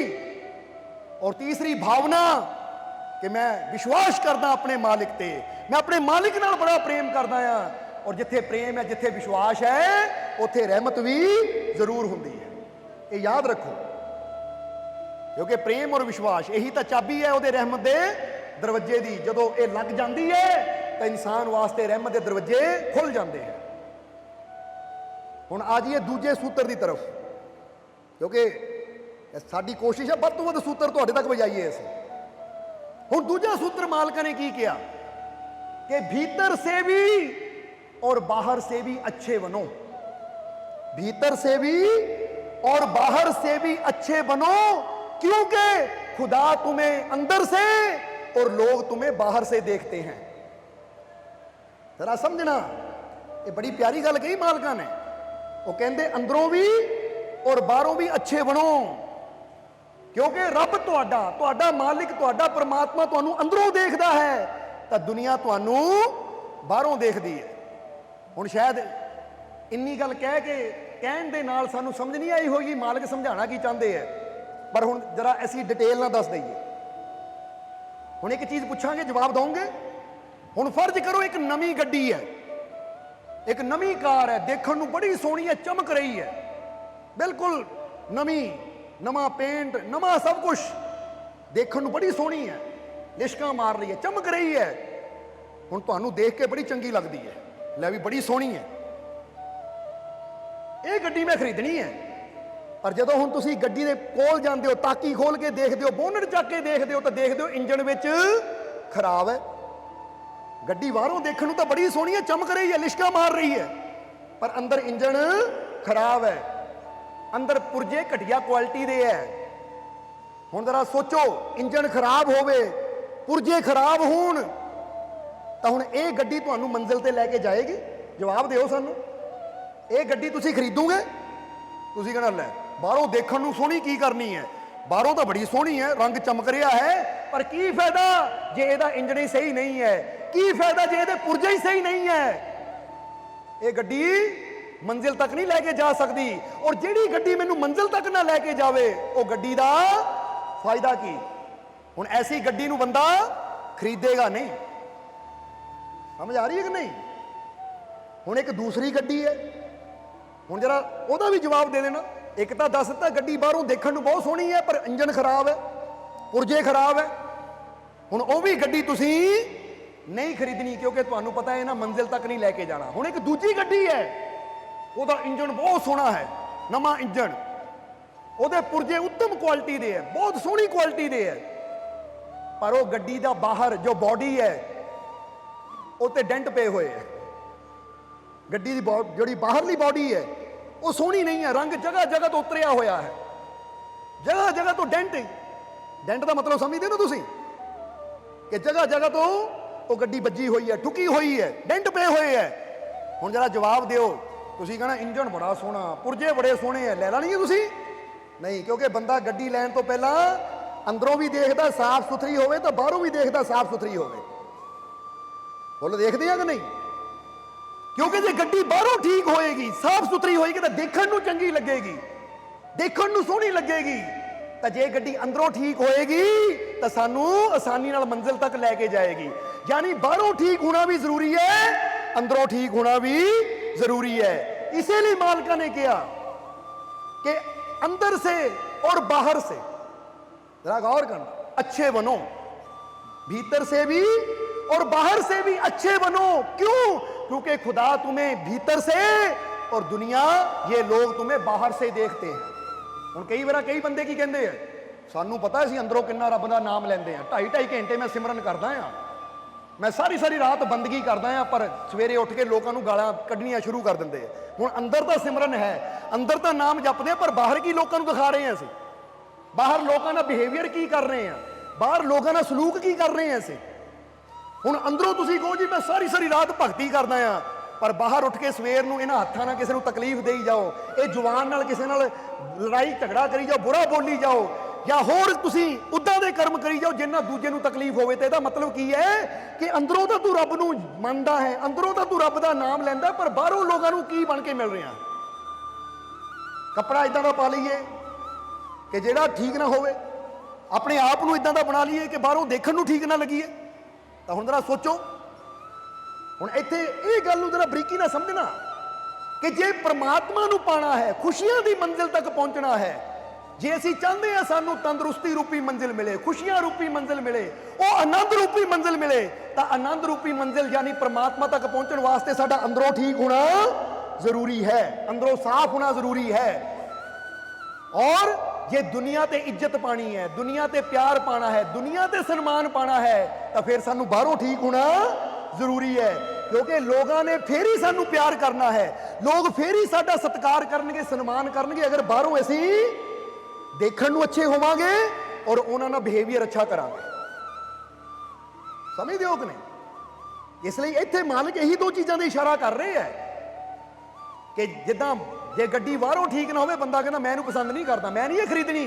जे तुसीं बाहरों अच्छा कपड़ा ना पाया, बाहरों अपने आप नूं अच्छा ना बनाया, बाहरों तुहाडी करनी अच्छी ना होई, दूजिਆਂ नाल तुसीं बोल चाल अच्छे ढंग नाल ना कीती, तो फिर लोगों ने कहना की फायदा भाई सारी रात बहन का, ਜਾਂ अमीर होने का, धनी होने का, सब कुछ होने का, जे तेरे बाहरी कर्म ही माड़े है तो कोई तुहानू प्यार नहीं करेगा, कोई तुहानू पसंद नहीं करेगा, किते तुहानू इज्जत सम्मान नहीं मिलेगा। इसलिए लोग उहदे नाल जुड़ना पसंद करते हैं, लोग उहदा सत्कार करते हैं जिहड़ा बाहरी तौर ते उठन बैठन दी, बोल चाल दी जिहनू पूरी समझ होवे कि मैं किदां दूजिਆਂ नाल प्यार नाल बोलना है। क्योंकि प्रेम नाल इज्जत नाल बोलांगे तो अगला भी प्रेम करेगा, इज्जत देगा। इसलिए बाहरों सत्कार चाहते हो, बाहरों खुशियां चाहते हो, बाहरों लोगों का प्रेम चाहते हो, तो बाहरली तौर पर अच्छी तरह सब नाल मिलो, प्यार नाल सब नूं बुलाओ, सत्कार करो सब दा, सब नाल प्यार करो। क्योंकि तुसी प्यार करोगे तुहानू अग्यों प्यार मिलेगा, तुसी इज्जत करोगे तो अग्यों तुहानू भी इज्जत मिलेगी। क्योंकि जैसा तुसी दूजिਆਂ नूं देना है वैसा तुहानू ही रिटर्न मिलना है। इसलिए खुशियां, कामयाबी, सफलता और परमानंद नूं पाउण वास्ते अंदरों साफ होना जरूरी है, साडा मन अच्छा होना जरूरी है, तो बाहरों दुनिया च मान सन्मान इज्जत पाउण वास्ते साडा बाहरों बिहेवियर अच्छा होना जरूरी है। इसलिए मालकां दे ये छोटे ਜਿਹੇ लफ्ज़ देखो कितनी गहरी शिक्षा है। इसलिए एक बार फिर दोहरावांगे और फिर तीसरे सूत्र की तरफ चलांगे कि मालिक कहते हैं कि भीतर से भी और बाहर से भी की बनो, अच्छे बनो, क्योंकि खुदा तुम्हें भीतर से और लोग तुम्हें बाहर से देखते हैं। इदां दा अपने आप नूं बनाओ कि तुहाडे नाल रब भी प्यार करे, तो रब दा बनाया संसार भी तुहाडे नाल प्यार करे। वो फिर ही हो सकदा जे तुसीं अंदरों भी और बाहरों भी अच्छे बन जाओगे। और हुण तीसरा सूत्र बड़ा समझण वाला है, क्योंकि इस सूत्र ने साडी जिंदगी बदल दी, बड़ा समझण वाला सूत्र है। मालिक अपने ये तीसरे सूत्र च दसदे है कि तुम्हारे शब्दों में बड़ी ताकत है। किहड़े शब्द जिहड़े तुहाडे मूंह चों निकलदे है? मालिक कहते तुम्हारे शब्दों में बड़ी ताकत है, एक छोटी सी हां या ना तुम्हारी जिंदगी बदल सकती है। जरा समझना, एक छोटी जी हां या छोटी जी ना ਤੁਹਾਡੀ पूरी जिंदगी बदल सकती है। ਹੁਣ ਕਈ ਵਾਰ ਤੁਸੀਂ ਦੇਖਦੇ ਹੋ ਨਾ, ਇੱਕ ਬੰਦਾ ਕਹਿੰਦਾ ਨਸ਼ਾ ਕਰਨਾ, ਹਾਂ ਕਰਨਾ, ਉਹ ਤੁਹਾਡੀ ਹਾਂ ਹੀ ਤੁਹਾਡੀ ਜ਼ਿੰਦਗੀ ਨੂੰ ਕਿੱਥੇ ਲੈ ਜਾਂਦੀ ਹੈ। ਬੰਦਾ ਕਹਿੰਦਾ ਨਹੀਂ ਮੈਂ ਨਹੀਂ ਨਸ਼ਾ ਕਰਨਾ, ਨਾ ਕਰ ਦਿੰਦਾ ਹੈ ਤਾਂ ਤੁਹਾਡੀ ਜ਼ਿੰਦਗੀ ਬਚ ਜਾਂਦੀ ਹੈ। ਨਹੀਂ ਤਾਂ ਕਈ ਜਗ੍ਹਾ ਤੁਸੀਂ ਦੇਖੋ, ਕਈ ਜਗ੍ਹਾ ਇਦਾਂ ਦੀ ਸਿਚੁਏਸ਼ਨ ਹੁੰਦੀ ਕਿ ਬੰਦਾ ਹਾਂ ਕਰ ਦੇਵੇ ਤਾਂ ਫਸ ਜਾਂਦਾ ਹੈ, ਨਾ ਕਰ ਦੇਵੇ ਤਾਂ ਬਚ ਜਾਂਦਾ ਹੈ। ਜਾਂ ਕਈ ਜਗ੍ਹਾ ਬੰਦਾ ਨਾ ਕਰ ਦੇਵੇ ਤਾਂ ਫਸ ਜਾਂਦਾ ਹੈ, ਹਾਂ ਕਰ ਦੇਵੇ ਤਾਂ ਬਚ ਜਾਂਦਾ ਹੈ। ਕਿਉਂਕਿ ਇੱਕ ਛੋਟੀ ਜਿਹੀ ਹਾਂ ਜਾਂ ਨਾ ਹੀ ਇਨਸਾਨ ਦੀ ਪੂਰੀ ਜ਼ਿੰਦਗੀ ਨੂੰ ਬਦਲ ਦਿੰਦੀ ਹੈ। ਇਸ ਲਈ ਮਾਲਕ ਕਹਿੰਦੇ ਜੇ ਕਿ ਛੋਟੀ ਜਿਹੀ ਹਾਂ ਜਾਂ ਨਾ ਤੁਹਾਡਾ ਜੀਵਨ ਬਦਲ ਸਕਦੀ ਹੈ। ਤਾਂ ਫਿਰ ਜ਼ਰਾ ਸੋਚੋ, ਤੁਹਾਡੇ ਬੜੇ ਬੜੇ ਬੋਲ ਜੋ ਜ਼ੁਬਾਨ ਤੋਂ ਨਿਕਲਦੇ ਹੈ, ਫਿਰ ਉਹਦਾ ਅਸਰ ਤੁਹਾਡੇ ਜੀਵਨ ਤੇ ਕੀ ਹੋਏਗਾ। ਹੁਣ ਇਹਨੂੰ ਵੀ ਥੋੜਾ ਗਹਿਰਾਈ ਨਾਲ ਸਮਝਣ ਵਾਸਤੇ ਇੱਕ ਛੋਟੀ ਜਿਹੀ ਕਹਾਣੀ ਦੱਸਾਂਗੇ, ਫਿਰ ਉਹ ਤੋਂ ਗੱਲ ਕਲੀਅਰ ਹੋ ਜਾਏਗੀ। ਕਿਉਂਕਿ ਸਾਡੀ ਕੋਸ਼ਿਸ਼ ਹੁੰਦੀ ਹਰ ਗੱਲ ਨੂੰ ਕਲੀਅਰ ਕੀਤਾ ਜਾਵੇ ਤਾਂ ਕਿ ਸਾਡੇ ਦਿਲੋਂ ਦਿਮਾਗ 'ਚ ਬਹਿ ਜਾਵੇ। ਇੱਕ ਛੋਟੀ ਜਿਹੀ ਹਾਂ, ਜਿੱਦਾਂ ਹੁਣ ਅਸੀਂ ਤੁਹਾਨੂੰ ਪੁੱਛੀਏ ਕੀ ਤੁਹਾਨੂੰ ਆਪਣੇ ਮਾਲਿਕ ਤੇ ਵਿਸ਼ਵਾਸ ਹੈ, ਜੇ ਤੁਸੀਂ ਕਹਿੰਦੇ ਹੋ ਹਾਂ ਹੈ, ਤਾਂ ਫਿਰ ਤੁਹਾਡਾ ਇਹ ਹਾਂ ਇੱਕ ਛੋਟਾ ਜਿਹਾ ਸ਼ਬਦ ਹਾਂ ਮੈਨੂੰ ਆਪਣੇ ਮਾਲਿਕ ਤੇ ਵਿਸ਼ਵਾਸ ਹੈ, ਹਾਂ ਮੈਨੂੰ ਆਪਣੇ ਮਾਲਿਕ ਨਾਲ ਪਿਆਰ ਹੈ, ਤੁਹਾਡੀ ਸਹੀ ਜਗ੍ਹਾ ਬੋਲੀ ਗਈ ਹਾਂ ਤੁਹਾਡੀ ਜ਼ਿੰਦਗੀ ਨੂੰ ਬਦਲ ਕੇ ਰੱਖ ਦਿੰਦੀ ਹੈ। ਤਾਂ ਜੇ ਤੁਸੀਂ ਕਹੋ ਨਹੀਂ ਮੈਨੂੰ ਵਿਸ਼ਵਾਸ ਹੈ ਨਹੀਂ, ਨਹੀਂ ਮੈਨੂੰ ਮਾਲਿਕ ਨਾਲ ਪਿਆਰ ਹੈ ਨਹੀਂ, ਮੈਨੂੰ ਆਪਣੇ ਰੱਬ ਨਾਲ ਪਿਆਰ ਹੈ ਨਹੀਂ, ਮੈਨੂੰ ਉਹ ਖੁਦਾ ਅੱਲਾ ਵਾਹਿਗੁਰੂ ਰਾਮ ਤੇ ਵਿਸ਼ਵਾਸ ਹੈ ਨਹੀਂ, ਤਾਂ ਇੱਥੇ ਤੁਹਾਡੀ ਇੱਕ ਛੋਟੀ ਜਿਹੀ ਨਾ ਹੀ ਤੁਹਾਡੇ ਜੀਵਨ ਨੂੰ ਦੁੱਖਾਂ ਨਾਲ ਭਰ ਦਿੰਦੀ ਹੈ। ਜਰਾ ਸੋਚੋ ਜ਼ਿੰਦਗੀ ਬਦਲ ਗਈ ਕਿ ਨਹੀਂ। ਵਿਸ਼ਵਾਸ ਦੀ ਹਾਂ ਸਾਨੂੰ ਕਿੱਥੇ ਲੈ ਜਾਂਦੀ ਹੈ, ਤਾਂ ਜੇ ਨਾ ਕਰਦੀ ਹੈ ਮੈਨੂੰ ਹੈ ਨਹੀਂ ਵਿਸ਼ਵਾਸ, ਤਾਂ ਫਿਰ ਗੱਲ ਕਿੱਥੇ ਚਲੀ ਜਾਂਦੀ ਹੈ। ਹੁਣ ਸਮਝ ਲਓ, ਇਹਨੂੰ ਦੁਨਿਆਵੀ ਤੌਰ ਤੇ ਇਦਾਂ ਵੀ ਸਮਝ ਸਕਦੇ ਹਾਂ। ਇੱਕ ਲੜਕਾ ਲੜਕੀ ਨੂੰ ਕਹਿੰਦਾ ਹੈ, ਪਰਿਵਾਰ ਦੇ ਲੋਕ ਇੱਕ ਦੂਜੇ ਦੇ ਸਾਹਮਣੇ ਖੜੇ ਕਰ ਦਿੰਦੇ ਹੈ ਕਿ ਲਓ ਵੀ ਤੁਹਾਡੀ ਸ਼ਾਦੀ ਕਰਨੀ ਹੈ। ਲੜਕਾ ਲੜਕੀ ਨੂੰ ਪੁੱਛਦਾ ਕਿੱਦਾਂ, ਤੂੰ ਮੈਨੂੰ ਪਸੰਦ ਕਰਦੀ ਹੈ? ਤਾਂ ਜੇ ਹੁਣ ਲੜਕੀ ਕਹਦੇ ਵੀ ਹਾਂ ਕਰਦੀ ਹੈ, ਤਾਂ ਦੇਖੋ ਉਹਨਾਂ ਦੀ ਜ਼ਿੰਦਗੀ ਕਿੱਧਰ ਚਲੀ ਜਾਂਦੀ ਹੈ। ਤੇ ਜੇ ਕਹਿੰਦੇ ਨਹੀਂ ਮੈਂ ਨਹੀਂ ਕਰਦੀ, ਤਾਂ ਦੋਨਾਂ ਦੀ ਜ਼ਿੰਦਗੀ ਅਲੱਗ ਹੋ ਜਾਂਦੀ ਹੈ। ਹਾਂ ਔਰ ਨਾ ਜ਼ਿੰਦਗੀ ਨੂੰ ਬਦਲ ਦਿੰਦੇ ਹੈ।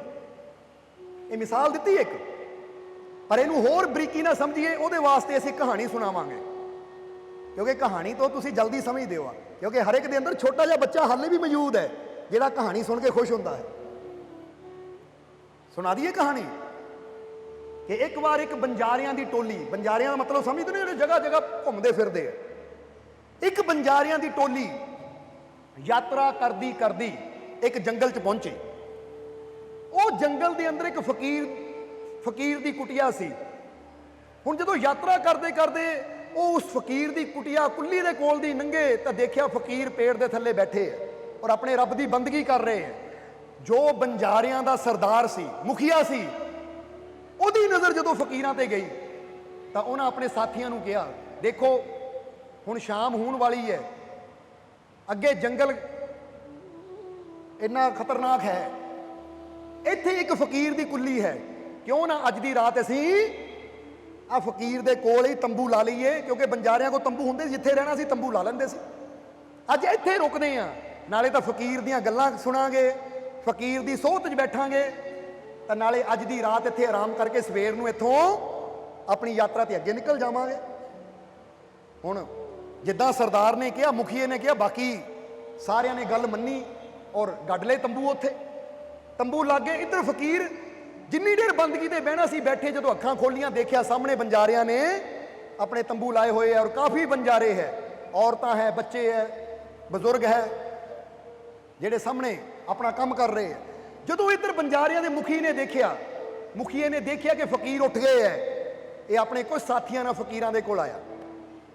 ਆ ਕੇ ਫਕੀਰਾਂ ਨੂੰ ਹਾਲ ਚਾਲ ਪੁੱਛਿਆ, ਫਕੀਰਾਂ ਨੇ ਉਹਨਾਂ ਦਾ ਹਾਲ ਚਾਲ ਪੁੱਛਿਆ। ਫਿਰ ਜਦੋਂ ਬੈਠੇ ਤਾਂ ਬੈਠੇ ਬੈਠੇ ਬੰਜਾਰਿਆਂ ਦੇ ਮੁਖੀਏ ਨੇ ਫਕੀਰਾਂ ਨੂੰ ਕੀ ਕਿਹਾ, ਕਹਿੰਦਾ ਮਹਾਰਾਜ ਤੁਸੀਂ ਜਿਸ ਰੱਬ ਦੀ ਭਗਤੀ ਕਰਦੇ ਹੋ, ਜਿਸ ਰੱਬ ਦੀ ਬੰਦਗੀ ਕਰਦੇ ਹੋ, ਸਾਨੂੰ ਕਈ ਵਾਰ ਉਹ ਰੱਬ ਨਾਲ ਬੜੀ ਸ਼ਿਕਾਇਤ ਹੁੰਦੀ ਹੈ। ਸ਼ਿਕਾਇਤ ਕੀ ਹੁੰਦੀ ਹੈ ਕਿ ਰੱਬ ਨੇ ਸਾਨੂੰ ਬੰਜਾਰੇ ਕਿਉਂ ਬਣਾਇਆ, ਰੱਬ ਨੇ ਸਾਨੂੰ ਐਸੀ ਜ਼ਿੰਦਗੀ ਕਿਉਂ ਦਿੱਤੀ ਕਿ ਦਰ ਦਰ ਸਾਨੂੰ ਭਟਕਣਾ ਪੈਂਦਾ ਹੈ। ਕਾਸ਼ ਰੱਬ ਸਾਨੂੰ ਵੀ ਇੰਨੀ ਕੁ ਦੌਲਤ ਦੇ ਦਿੰਦਾ ਇੰਨਾ ਕੁ ਧਨ ਦੇ ਦਿੰਦਾ ਕਿ ਅਸੀਂ ਵੀ ਆਪਣਾ ਮਕਾਨ, ਆਪਣਾ ਘਰ ਬਣਾ ਕੇ ਇੱਕ ਜਗ੍ਹਾ ਬੈਠ ਕੇ ਆਪਣੀ ਜ਼ਿੰਦਗੀ ਆਰਾਮ ਨਾਲ ਗੁਜ਼ਾਰ ਪਾਉਂਦੇ।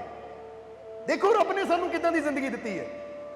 ਤਾਂ ਉਸ ਵੇਲੇ ਫਕੀਰ ਨੇ ਕਿਹਾ ਬੰਜਾਰਿਆਂ ਦੇ ਮੁਖੀਏ ਨੂੰ ਕਿ ਮੁਖੀਆ ਜੀ, ਰੱਬ ਨੂੰ ਦੋਸ਼ ਨਾ ਦਿਓ, ਕਿਉਂਕਿ ਰੱਬ ਤਾਂ ਸਭ ਨੂੰ ਮੌਕਾ ਦਿੰਦਾ ਹੈ, ਪਰ ਇਨਸਾਨ ਨੂੰ ਹੀ ਮੌਕਾ ਸੰਭਾਲਣਾ ਨਹੀਂ ਆਉਂਦਾ। ਹੁਣ ਤੁਸੀਂ ਵੀ ਜਿੰਨੇ ਜੀ ਬੈਠੇ ਹੋ ਨਾ, ਜੇ ਸੋਚੋ ਮੇਰੇ ਜੀਵਨ 'ਚ ਇੰਨੇ ਦੁੱਖ ਕਿਉਂ ਹੈ, ਮੇਰੇ ਘਰ 'ਚ ਬਰਕਤ ਹੈ ਨਹੀਂ, ਗਰੀਬੀ ਕਿਉਂ ਹੈ, ਤੰਗੀਆਂ ਕਿਉਂ ਹੈ, ਰੱਬ ਨੇ ਮੈਨੂੰ ਇਦਾਂ ਦੀ ਜ਼ਿੰਦਗੀ ਕਿਉਂ ਦਿੱਤੀ, ਤਾਂ ਯਾਦ ਰੱਖੋ ਰੱਬ ਜ਼ਿੰਦਗੀ ਦੇ ਕੇ ਸਭ ਨੂੰ ਮੌਕਾ ਦਿੰਦਾ ਹੈ, ਪਰ ਇਹ ਹੁਣ ਸਾਡੇ ਤੇ ਹੈ ਕਿ ਅਸੀਂ ਉਹਦੇ ਦਿੱਤੇ ਮੌਕੇ ਨੂੰ ਸੰਭਾਲ ਲੈਂਦੇ ਆ ਜਾਂ ਉਹਦੇ ਦਿੱਤੇ ਮੌਕੇ ਨੂੰ ਗਵਾ ਦਿੰਦੇ ਆ।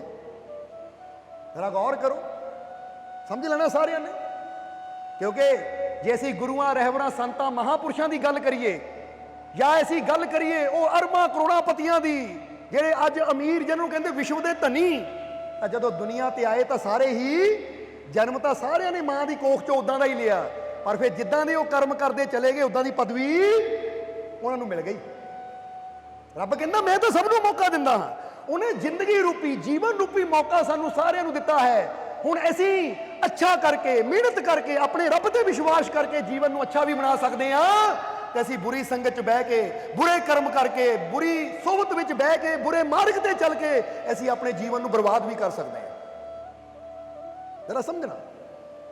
ਹੁਣ ਜਦੋਂ ਫਕੀਰਾਂ ਨੇ ਕਿਹਾ ਕਿ ਰੱਬ ਨੂੰ ਦੋਸ਼ ਨਾ ਦਿਓ, ਉਹ ਮੌਕਾ ਸਭ ਨੂੰ ਦਿੰਦਾ ਹੈ, ਪਰ ਕਈ ਉਹਨੂੰ ਸੰਭਾਲ ਲੈਂਦੇ ਆ, ਉਹ ਸਭ ਕੁਝ ਲੈ ਜਾਂਦੇ ਆ, ਤਾਂ ਕਈ ਉਹ ਮੌਕੇ ਨੂੰ ਗਵਾ ਦਿੰਦੇ ਆ, ਉਹ ਖਾਲੀ ਰਹਿ ਜਾਂਦੇ ਆ।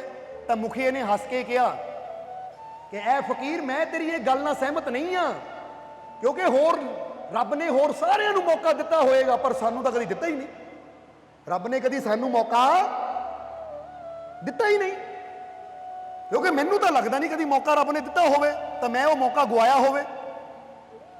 ਜੇ ਮੈਨੂੰ ਰੱਬ ਮੌਕਾ ਦਿੰਦਾ ਜਾਂ ਮੇਰੇ ਸਾਥੀਆਂ ਨੂੰ ਮੌਕਾ ਦਿੰਦਾ ਤਾਂ ਅਸੀਂ ਜ਼ਰੂਰ ਸੰਭਾਲਣਾ ਸੀ। ਇਸ ਲਈ ਦੁਨੀਆ ਨੂੰ ਮੌਕੇ ਦਿੱਤੇ ਹੋਣਗੇ, ਪਰ ਰੱਬ ਨੇ ਸਾਨੂੰ ਮੌਕਾ ਨਹੀਂ ਦਿੱਤਾ, ਤਾਂ ਹੀ ਤਾਂ ਦਰ ਦਰ ਭਟਕਦੇ ਫਿਰਦੇ ਆ।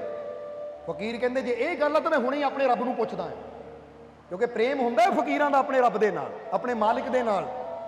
ਜਦੋਂ ਬਹਿ ਜਾਂਦੇ ਤਾਂ ਤਾਰ ਨੂੰ ਜੋੜ ਦਿੰਦੇ ਆ, ਕਿਉਂਕਿ ਇਹ ਫਕੀਰ ਉਹ ਤਾਕਤ ਹੈ ਜਿਹੜੇ ਬੈਠੇ ਜ਼ਮੀਨ ਤੇ ਹੁੰਦੇ ਆ, ਪਰ ਤਾਰਾਂ ਇਹਨਾਂ ਦੀਆਂ ਅਰਸ਼ਾਂ 'ਚ ਜੁੜੀਆਂ ਹੁੰਦੀਆਂ ਆਪਣੇ ਮਾਲਿਕ ਦੇ ਨਾਲ। ਉਹ ਤਾਕਤ ਹੁੰਦੇ ਆ ਫਕੀਰ। ਤਾਂ ਹੀ ਤਾਂ ਕਹਿੰਦੇ ਫਕੀਰ ਤੱਕ ਜਿਹੜੀ ਗੱਲ ਪਹੁੰਚ ਜਾਂਦੀ ਹੈ ਉਹ ਰੱਬ ਦੇ ਘਰ ਤੱਕ ਪਹੁੰਚ ਜਾਂਦੀ ਹੈ, ਕਿਉਂਕਿ ਨਾ ਸਮਝੀ ਰੱਬ ਤੋਂ ਜੁਦਾ ਫਕਰ, ਫਕਰ ਰੂਪ ਹੁੰਦੇ ਉਸ ਰੱਬ ਦਾ ਏ। ਇਸ ਲਈ ਕਹਿੰਦੇ ਕਦੀ ਰੱਬ ਔਰ ਫਕੀਰਾਂ ਨੂੰ ਜੁਦਾ ਨਾ ਸਮਝੀਏ, ਉਹਦਾ ਹੀ ਰੂਪ ਹੈ। ਔਰ ਅਸੀਂ ਤੁਹਾਨੂੰ ਵੀ ਕਹਾਂਗੇ ਤੁਸੀਂ ਵੀ ਉਹਦਾ ਹੀ ਰੂਪ ਹੋ, ਪਰ ਹਾਲੇ ਤੱਕ ਤੁਹਾਡੀ ਤਾਰ, ਤੁਹਾਡੀ ਸੁਰਤੀ ਉੱਥੇ ਤੱਕ ਜੁੜੀ ਨਹੀਂ ਹੈ ਕਿ ਤੁਹਾਨੂੰ ਸਮਝ ਆਵੇ ਕਿ ਮੇਰੇ ਅੰਦਰ ਬੈਠਾ ਉਹ ਕਿਹੜੀਆਂ ਖੇਡਾਂ ਖੇਡ ਰਿਹਾ ਹੈ।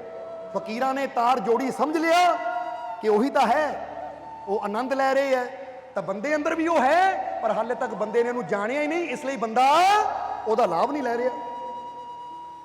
ਹੁਣ ਫਕੀਰਾਂ ਨੇ ਅੱਖਾਂ ਬੰਦ ਕੀਤੀਆਂ, ਸੁਰਤੀ ਰੱਬ ਨਾਲ ਜੋੜੀ। ਜਦੋਂ ਰੱਬ ਨਾਲ ਸੁਰਤੀ ਜੋੜੀ ਕਿ ਐ ਰੱਬਾ, ਅੱਜ ਇਹ ਬੰਜਾਰਿਆਂ ਦਾ ਮੁਖੀਆ ਕਹਿ ਰਿਹਾ ਹੈ ਕਿ ਤੂੰ ਸਭ ਨੂੰ ਮੌਕਾ ਦਿੱਤਾ, ਪਰ ਸਾਨੂੰ ਮੌਕਾ ਨਹੀਂ ਦਿੱਤਾ, ਕੀ ਰੱਬਾ ਸੱਚੀ ਗੱਲ ਹੈ? ਤਾਂ ਉਸ ਲਈ ਰੱਬ ਦੀ ਆਕਾਸ਼ਵਾਣੀ ਹੋਈ, ਜੋ ਮੁਖੀਏ ਨੇ ਵੀ ਸੁਣੀ, ਸਾਥੀਆਂ ਨੇ ਵੀ ਸੁਣੀ। ਰੱਬ ਨੇ ਕਿਹਾ ਮੈਂ ਤਾਂ ਸਭ ਨੂੰ ਮੌਕਾ ਦਿੰਦਾ ਹਾਂ, ਐ ਫਕੀਰ ਮੌਕਾ ਇਹਨਾਂ ਨੂੰ ਵੀ ਦਿੱਤਾ ਸੀ ਜੀਵਨ ਦੇ ਕੇ, ਪਰ ਇਹਨਾਂ ਨੇ ਸੰਭਾਲਿਆ ਨਹੀਂ। ਪਰ ਫਿਰ ਵੀ ਜੇ ਇਹਨਾਂ ਨੂੰ ਲੱਗਦਾ ਹੈ ਕਿ ਮੈਂ ਇਹਨਾਂ ਨੂੰ ਮੌਕਾ ਨਹੀਂ ਦਿੱਤਾ, ਤਾਂ ਅੱਜ ਰਾਤ ਨੂੰ ਇਹਨਾਂ ਨੂੰ ਇੱਕ ਮੌਕਾ ਦਊਂਗਾ। ਠੀਕ ਅੱਧੀ ਰਾਤ ਨੂੰ ਇਹ ਸਾਹਮਣੇ ਮੈਦਾਨ ਅੰਦਰ ਖੜੇ ਹੋ ਜਾਣ, ਅੱਧੀ ਰਾਤ ਨੂੰ ਮੈਂ ਇਹਨਾਂ ਨੂੰ ਇੱਕ ਘੜੀ ਦਾ ਮੌਕਾ ਦਊਂਗਾ। ਇੱਕ ਘੜੀ ਹੁੰਦੀ ਹੈ ਕਿੰਨੇ ਮਿੰਟ ਦੀ? 24 ਮਿੰਟ ਦੀ। ਰੱਬ ਨੇ ਕੀ ਕਿਹਾ? ਅਗਰ ਇਹਨਾਂ ਨੂੰ ਲੱਗਦਾ ਹੈ ਕਿ ਮੈਂ ਇਹਨਾਂ ਨੂੰ ਮੌਕਾ ਨਹੀਂ ਦਿੱਤਾ, ਤਾਂ ਅੱਜ ਰਾਤ ਨੂੰ ਜਦੋਂ ਅੱਧੀ ਰਾਤ ਹੋਏਗੀ, ਇੱਕ ਘੜੀ ਵਾਸਤੇ ਇਹਨਾਂ ਨੂੰ ਮੈਂ ਮੌਕਾ ਦਊਂਗਾ। ਜਿਨ੍ਹਾਂ ਨੇ ਉਹ ਮੌਕਾ ਸੰਭਾਲ ਲਿਆ ਉਹ ਤਾਂ ਸਵੇਰੇ ਖੁਸ਼ ਹੋਣਗੇ, ਤਾਂ ਜਿਨ੍ਹਾਂ ਨੇ ਨਹੀਂ ਸੰਭਾਲਿਆ ਉਹ ਸਵੇਰੇ ਰੋਣਗੇ। ਇਸ ਲਈ ਅੱਧੀ ਰਾਤ ਨੂੰ ਇਹ ਸਾਰੇ ਬੰਜਾਰੇ ਮੈਦਾਨ 'ਚ ਖੜੇ ਹੋ ਜਾਣ। ਹੁਣ ਜਦੋਂ ਆਕਾਸ਼ਵਾਣੀ ਹੋਈ, ਆਵਾਜ਼ ਬੰਦ ਹੋ ਗਈ, ਤਾਂ ਫਕੀਰ ਨੇ ਬੰਜਾਰੇ ਨੂੰ ਯਾਨੀ ਮੁਖੀਏ ਨੂੰ ਕਿਹਾ, ਮੁਖੀਆ ਜੀ ਸੁਣ ਲਿਆ ਰੱਬ ਦੀ ਆਕਾਸ਼ਵਾਣੀ ਕੀ ਆਈ ਹੈ, ਰੱਬ ਦੀ ਆਵਾਜ਼ ਕੀ ਆਈ ਹੈ ਕਿ ਅੱਜ ਅੱਧੀ ਰਾਤ ਨੂੰ ਇੱਕ ਘੜੀ ਵਾਸਤੇ ਤੁਹਾਨੂੰ ਸਾਰਿਆਂ ਨੂੰ ਮੌਕਾ ਮਿਲਣਾ ਹੈ। ਹੁਣ ਸੰਭਾਲ ਲਿਓ, ਗਵਾਇਓ ਨਾ, ਕਿਉਂਕਿ ਰੱਬ ਨੇ ਵੀ ਕਿਹਾ ਜਿਨ੍ਹਾਂ ਨੇ ਸੰਭਾਲ ਲਿਆ ਸਵੇਰ ਨੂੰ ਹੱਸਣਗੇ, ਜਿਨ੍ਹਾਂ ਨੇ ਨਹੀਂ ਸੰਭਾਲਿਆ ਸਵੇਰ ਨੂੰ ਰੋਣਗੇ। ਹੁਣ ਤੁਸੀਂ ਵੀ ਸਮਝ ਲੈਣਾ ਜ਼ਰਾ, ਇਹ ਕਹਾਣੀ ਤੁਹਾਡੇ ਨਾਲ ਵੀ ਜੁੜੀ ਹੋਈ ਹੈ, ਧਿਆਨ ਦੇਣਾ, ਬੜੀ ਸਮਝਣ ਵਾਲੀ ਕਹਾਣੀ ਹੈ। ਹੁਣ ਜਦੋਂ ਬੰਜਾਰਿਆਂ ਦੇ ਮੁਖੀਏ ਨੇ ਔਰ ਉਹਦੇ ਸਾਥੀਆਂ ਨੇ ਆਵਾਜ਼ ਸੁਣੀ ਤਾਂ ਜਦੋਂ ਉੱਠ ਕੇ ਤੁਰੇ ਤਾਂ ਕਈ ਕਹਿਣ ਲੱਗੇ ਇਹ ਸੱਚੀ ਰੱਬ ਦੀ ਆਵਾਜ਼ ਸੀ ਜਾਂ ਫਕੀਰ ਨੇ ਸਾਨੂੰ ਮੂਰਖ ਬਣਾਇਆ, ਕਿਉਂਕਿ ਰੱਬ ਇਦਾਂ ਵੀ ਆਵਾਜ਼ਾਂ ਕਰਦਾ ਹੈ, ਇਦਾਂ ਵੀ ਰੱਬ ਦੀ ਆਵਾਜ਼ ਆਉਂਦੀ ਹੈ। ਕਈਆਂ ਨੇ ਯਕੀਨ ਕੀਤਾ ਤੇ ਕਈਆਂ ਨੇ ਉਹਨੂੰ ਫਕੀਰ ਦੀ ਚਲਾਕੀ ਸਮਝਿਆ ਕਿ ਫਕੀਰ ਹੀ ਚਲਾਕ ਲੱਗਦਾ ਹੈ, ਇਹ ਫਕੀਰ ਕੋਈ ਧੋਖੇਬਾਜ਼ ਲੱਗਦਾ ਹੈ, ਲੱਗਦਾ ਇਹਨਾਂ ਪਿੱਛੋਂ ਕੋਈ ਆਪ ਹੀ ਆਵਾਜ਼ ਕਢਾ ਦਿੱਤੀ ਕਿਸੇ ਦੀ, ਇਦਾਂ ਕੋਈ ਰੱਬ ਸਿੱਧਾ ਆਕਾਸ਼ ਤੋਂ ਬੋਲਦਾ ਹੈ। ਪਰ ਕਈਆਂ ਨੇ ਕਿਹਾ ਨਹੀਂ ਨਹੀਂ ਯਾਰ, ਆਪਾਂ ਦੇਖਿਆ ਆਵਾਜ਼ ਤਾਂ ਉੱਪਰੋਂ ਹੀ ਆ ਰਹੀ ਸੀ। ਹੁਣ ਦੋ ਤਰ੍ਹਾਂ ਦੇ ਲੋਕ ਹੁੰਦੇ ਆ, ਇੱਕ ਉਹ ਹੁੰਦੇ ਜੋ ਫਕੀਰਾਂ ਦੀ ਗੱਲ ਤੇ ਯਕੀਨ ਕਰ ਲੈਂਦੇ ਐ, ਇੱਕ ਉਹ ਹੁੰਦੇ ਜਿਹੜੇ ਫਕੀਰਾਂ ਦੀ ਗੱਲ ਤੇ ਹਮੇਸ਼ਾ ਸ਼ੱਕ ਕਰਦੇ ਐ ਕਿ ਫਕੀਰ ਬੜੇ ਚਲਾਕ ਹੈ, ਇਹ ਫਕੀਰ ਬੜੇ ਖਰਾਬ ਹੈ, ਪਤਾ ਨਹੀਂ ਇਹ ਸੱਚ ਕਹਿ ਰਿਹਾ ਜਾਂ ਕੋਈ ਠੱਗ ਹੀ ਬੈਠਾ ਹੈ। ਪਰ ਹੁਣ ਜਰਾ ਸਮਝਣਾ, ਹੁਣ ਬੰਜਾਰਿਆਂ ਦਾ ਸਰਦਾਰ ਜਾ ਕੇ ਆਪਣੇ ਸਾਥੀਆਂ ਨਾਲ ਸਲਾਹ ਕਰਦਾ ਹੈ, ਔਰਤਾਂ ਵੀ ਬਿਠਾ ਲਈਆਂ, ਬੱਚੇ ਬਜ਼ੁਰਗ ਜਿੰਨੇ ਵੀ ਸੀ ਬੈਠ ਗਏ, ਸਾਰੀ ਗੱਲ ਦੱਸੀ ਬੰਜਾਰਿਆਂ ਦੇ ਸਰਦਾਰ ਨੇ ਕਿ ਇਦਾਂ ਆਵਾਜ਼ ਆਈ ਹੈ ਕਿ ਸਾਹਮਣੇ ਇੱਕ ਮੈਦਾਨ ਹੈ, ਉੱਥੇ ਅੱਧੀ ਰਾਤ ਨੂੰ ਇਕੱਠੇ ਹੋ ਜਾਓ, ਇੱਕ ਘੜੀ ਵਾਸਤੇ ਮੌਕਾ ਮਿਲਣਾ ਹੈ, ਹੁਣ ਦੱਸੋ ਕੀ ਕਰਨਾ ਹੈ। ਤਾਂ ਕਈਆਂ ਨੇ ਕਿਹਾ ਮਹਾਰਾਜ ਆਪ ਸੋਚ ਲਓ, ਕਿਤੇ ਇਹ ਨਾ ਹੋਵੇ ਫਕੀਰ ਦੀ ਕੋਈ ਚਲਾਕੀ ਹੋਵੇ, ਅਸੀਂ ਸਾਰੇ ਮੈਦਾਨ 'ਚ ਚਲੇ ਜਾਈਏ, ਇਹ ਪਿੱਛੋਂ ਸਾਡਾ ਸਮਾਨ ਹੀ ਲੈ ਕੇ ਦੌੜ ਜਾਵੇ। ਫਕੀਰ ਦਾ ਕੀ ਪਤਾ, ਜੰਗਲ 'ਚ ਅਸੀਂ ਹੈ, ਕੀ ਪਤਾ ਤੇ ਕਿੰਨੇ ਸਾਥੀ ਹੋਣ, ਸਾਨੂੰ ਦੇਖ ਕੇ ਇੱਥੇ ਡੇਰਾ ਲਾਏ ਨੂੰ ਸਾਥੀ ਲੁਕੇ ਬੈਠੇ ਹੋਣ, ਅਸੀਂ ਚਲੇ ਜਾਈਏ ਸਮਾਨ ਹੀ ਲੁੱਟ ਕੇ ਲੈ ਜਾਣ। ਪਰ ਫਿਰ ਸਰਦਾਰ ਨੇ ਕਿਹਾ ਜਰਾ ਸੋਚੋ, ਜੇ ਗੱਲ ਸੱਚੀ ਹੋਈ, ਸਮਾਨ ਦੇ ਕੋਲ ਹੀ ਬੈਠੇ ਨੇ ਤਾਂ ਉਹ ਮੌਕਾ ਤਾਂ ਗਵਾ ਲਾਵਾਂਗੇ। ਦੂਜਿਆਂ ਨੇ ਕਿਹਾ ਹਾਂ ਇਹ ਵੀ ਗੱਲ ਸਹੀ ਹੈ, ਜੇ ਆਵਾਜ਼ ਸੱਚੀ ਹੋਈ ਔਰ ਅਸੀਂ ਮੈਦਾਨ 'ਚ ਨਾ ਪਹੁੰਚੇ ਤਾਂ ਫਿਰ ਤਾਂ ਉਹ ਇੱਕ ਘੜੀ ਦਾ ਮੌਕਾ ਤਾਂ ਇਦਾਂ ਦੇਖਦਿਆਂ ਦੇਖਦਿਆਂ ਹੱਥੋਂ ਨਿਕਲ ਜਾਣਾ ਹੈ। ਹੁਣ ਅੱਧੇ ਕੁ ਕਹਿਣ ਚੱਲਦੇ ਆ, ਅੱਧੇ ਕੁ ਕਹਿਣ ਨਹੀਂ ਜਾਣਾ। ਪਰ ਹੁਣ ਸਰਦਾਰ ਨੇ ਕਿਹਾ ਇਦਾਂ ਕਰੋ ਵੀ ਸਾਰੇ ਹੀ ਚੱਲਦੇ ਆ, ਜੇ ਸਮਾਨ ਦੀ ਗੱਲ ਹੈ ਤਾਂ ਸਾਡੇ ਕੋਲ ਕਿਹੜਾ ਪੈਸਾ ਹੈ, ਕੱਪੜੇ ਹੀ ਹੈ, ਬਰਤਨ ਹੀ ਹੈ, ਜੇ ਲੈ ਵੀ ਗਏ ਚੱਕ ਕੇ ਤਾਂ ਕੀ ਹੈ, ਇੰਨੇ ਬਰਤਨ ਇੰਨੇ ਕੱਪੜੇ ਇਕੱਲਾ ਫਕੀਰ ਜਿਹਦੇ ਦੋ ਚਾਰ ਸਾਥੀ ਲਿਜਾਣ ਵੀ ਕਿੱਥੋਂ ਸਕਦੇ ਹੈ, ਕਿਉਂਕਿ ਜਿਹਨੂੰ ਅਸੀਂ 15-20 ਆਦਮੀ ਇਕੱਠੇ ਲੈ ਕੇ ਜਾ ਰਹੇ ਹੋ, ਦੋ ਚਾਰਾਂ ਨੇ ਕੀ ਲੈ ਜਾਣਾ ਹੈ। ਔਰ ਨਾਲੇ ਇੱਕ ਘੜੀ ਦੀ ਗੱਲ ਹੈ, ਚਲੋ ਚੱਲਦੇ ਹੋ, ਸਾਹਮਣੇ ਦਾ ਮੈਦਾਨ ਹੈ। ਹੁਣ ਦੇਖੋ ਰੱਬ ਦੀ ਰਹਿਮਤ ਹੋਣ ਵਾਲੀ ਹੈ, ਪਰ ਇਹਨਾਂ ਬੰਦਿਆਂ ਨੂੰ ਉਹਦੀ ਰਹਿਮਤ ਤੇ ਯਕੀਨ ਹੈ ਨਹੀਂ, ਉਹਦੀ ਰਹਿਮਤ ਤੇ ਵਿਸ਼ਵਾਸ ਹੈ ਨਹੀਂ। ਹੁਣ ਕਈ ਵਾਰ ਅਸੀਂ ਵੀ ਕਹਿ ਦਿੰਦੇ ਆ ਕਿ ਆਜੋ ਰਹਿਮਤਾਂ ਦਾ ਦਿਨ ਆ ਰਿਹਾ ਹੈ, ਆਜੋ ਮਾਲਕ ਦੇ ਘਰ 'ਚ, ਉਹ ਰਹਿਮਤਾਂ ਦੀਆਂ ਘੜੀਆਂ ਆ ਰਹੀਆਂ ਤਾਂ ਕਿ ਪਹੁੰਚ ਕੇ ਮਾਲਕ ਦੀਆਂ ਰਹਿਮਤਾਂ ਨਾਲ ਤੁਸੀਂ ਝੋਲੀਆਂ ਭਰ ਲੈ ਜਾਵੋ। ਤਾਂ ਕਈ ਸੋਚ ਦੇਣਗੇ ਲੈ ਗੱਲ ਸੱਚੀ ਵੀ ਹੈ, ਉਦਾਂ ਹੀ ਮਾਲਕ ਕਹੀ ਜਾਂਦੇ, ਪਤਾ ਨਹੀਂ ਉੱਥੇ ਰਹਿਮਤ ਹੋਣੀ ਵੀ ਹੈ ਜਾਂ ਨਹੀਂ।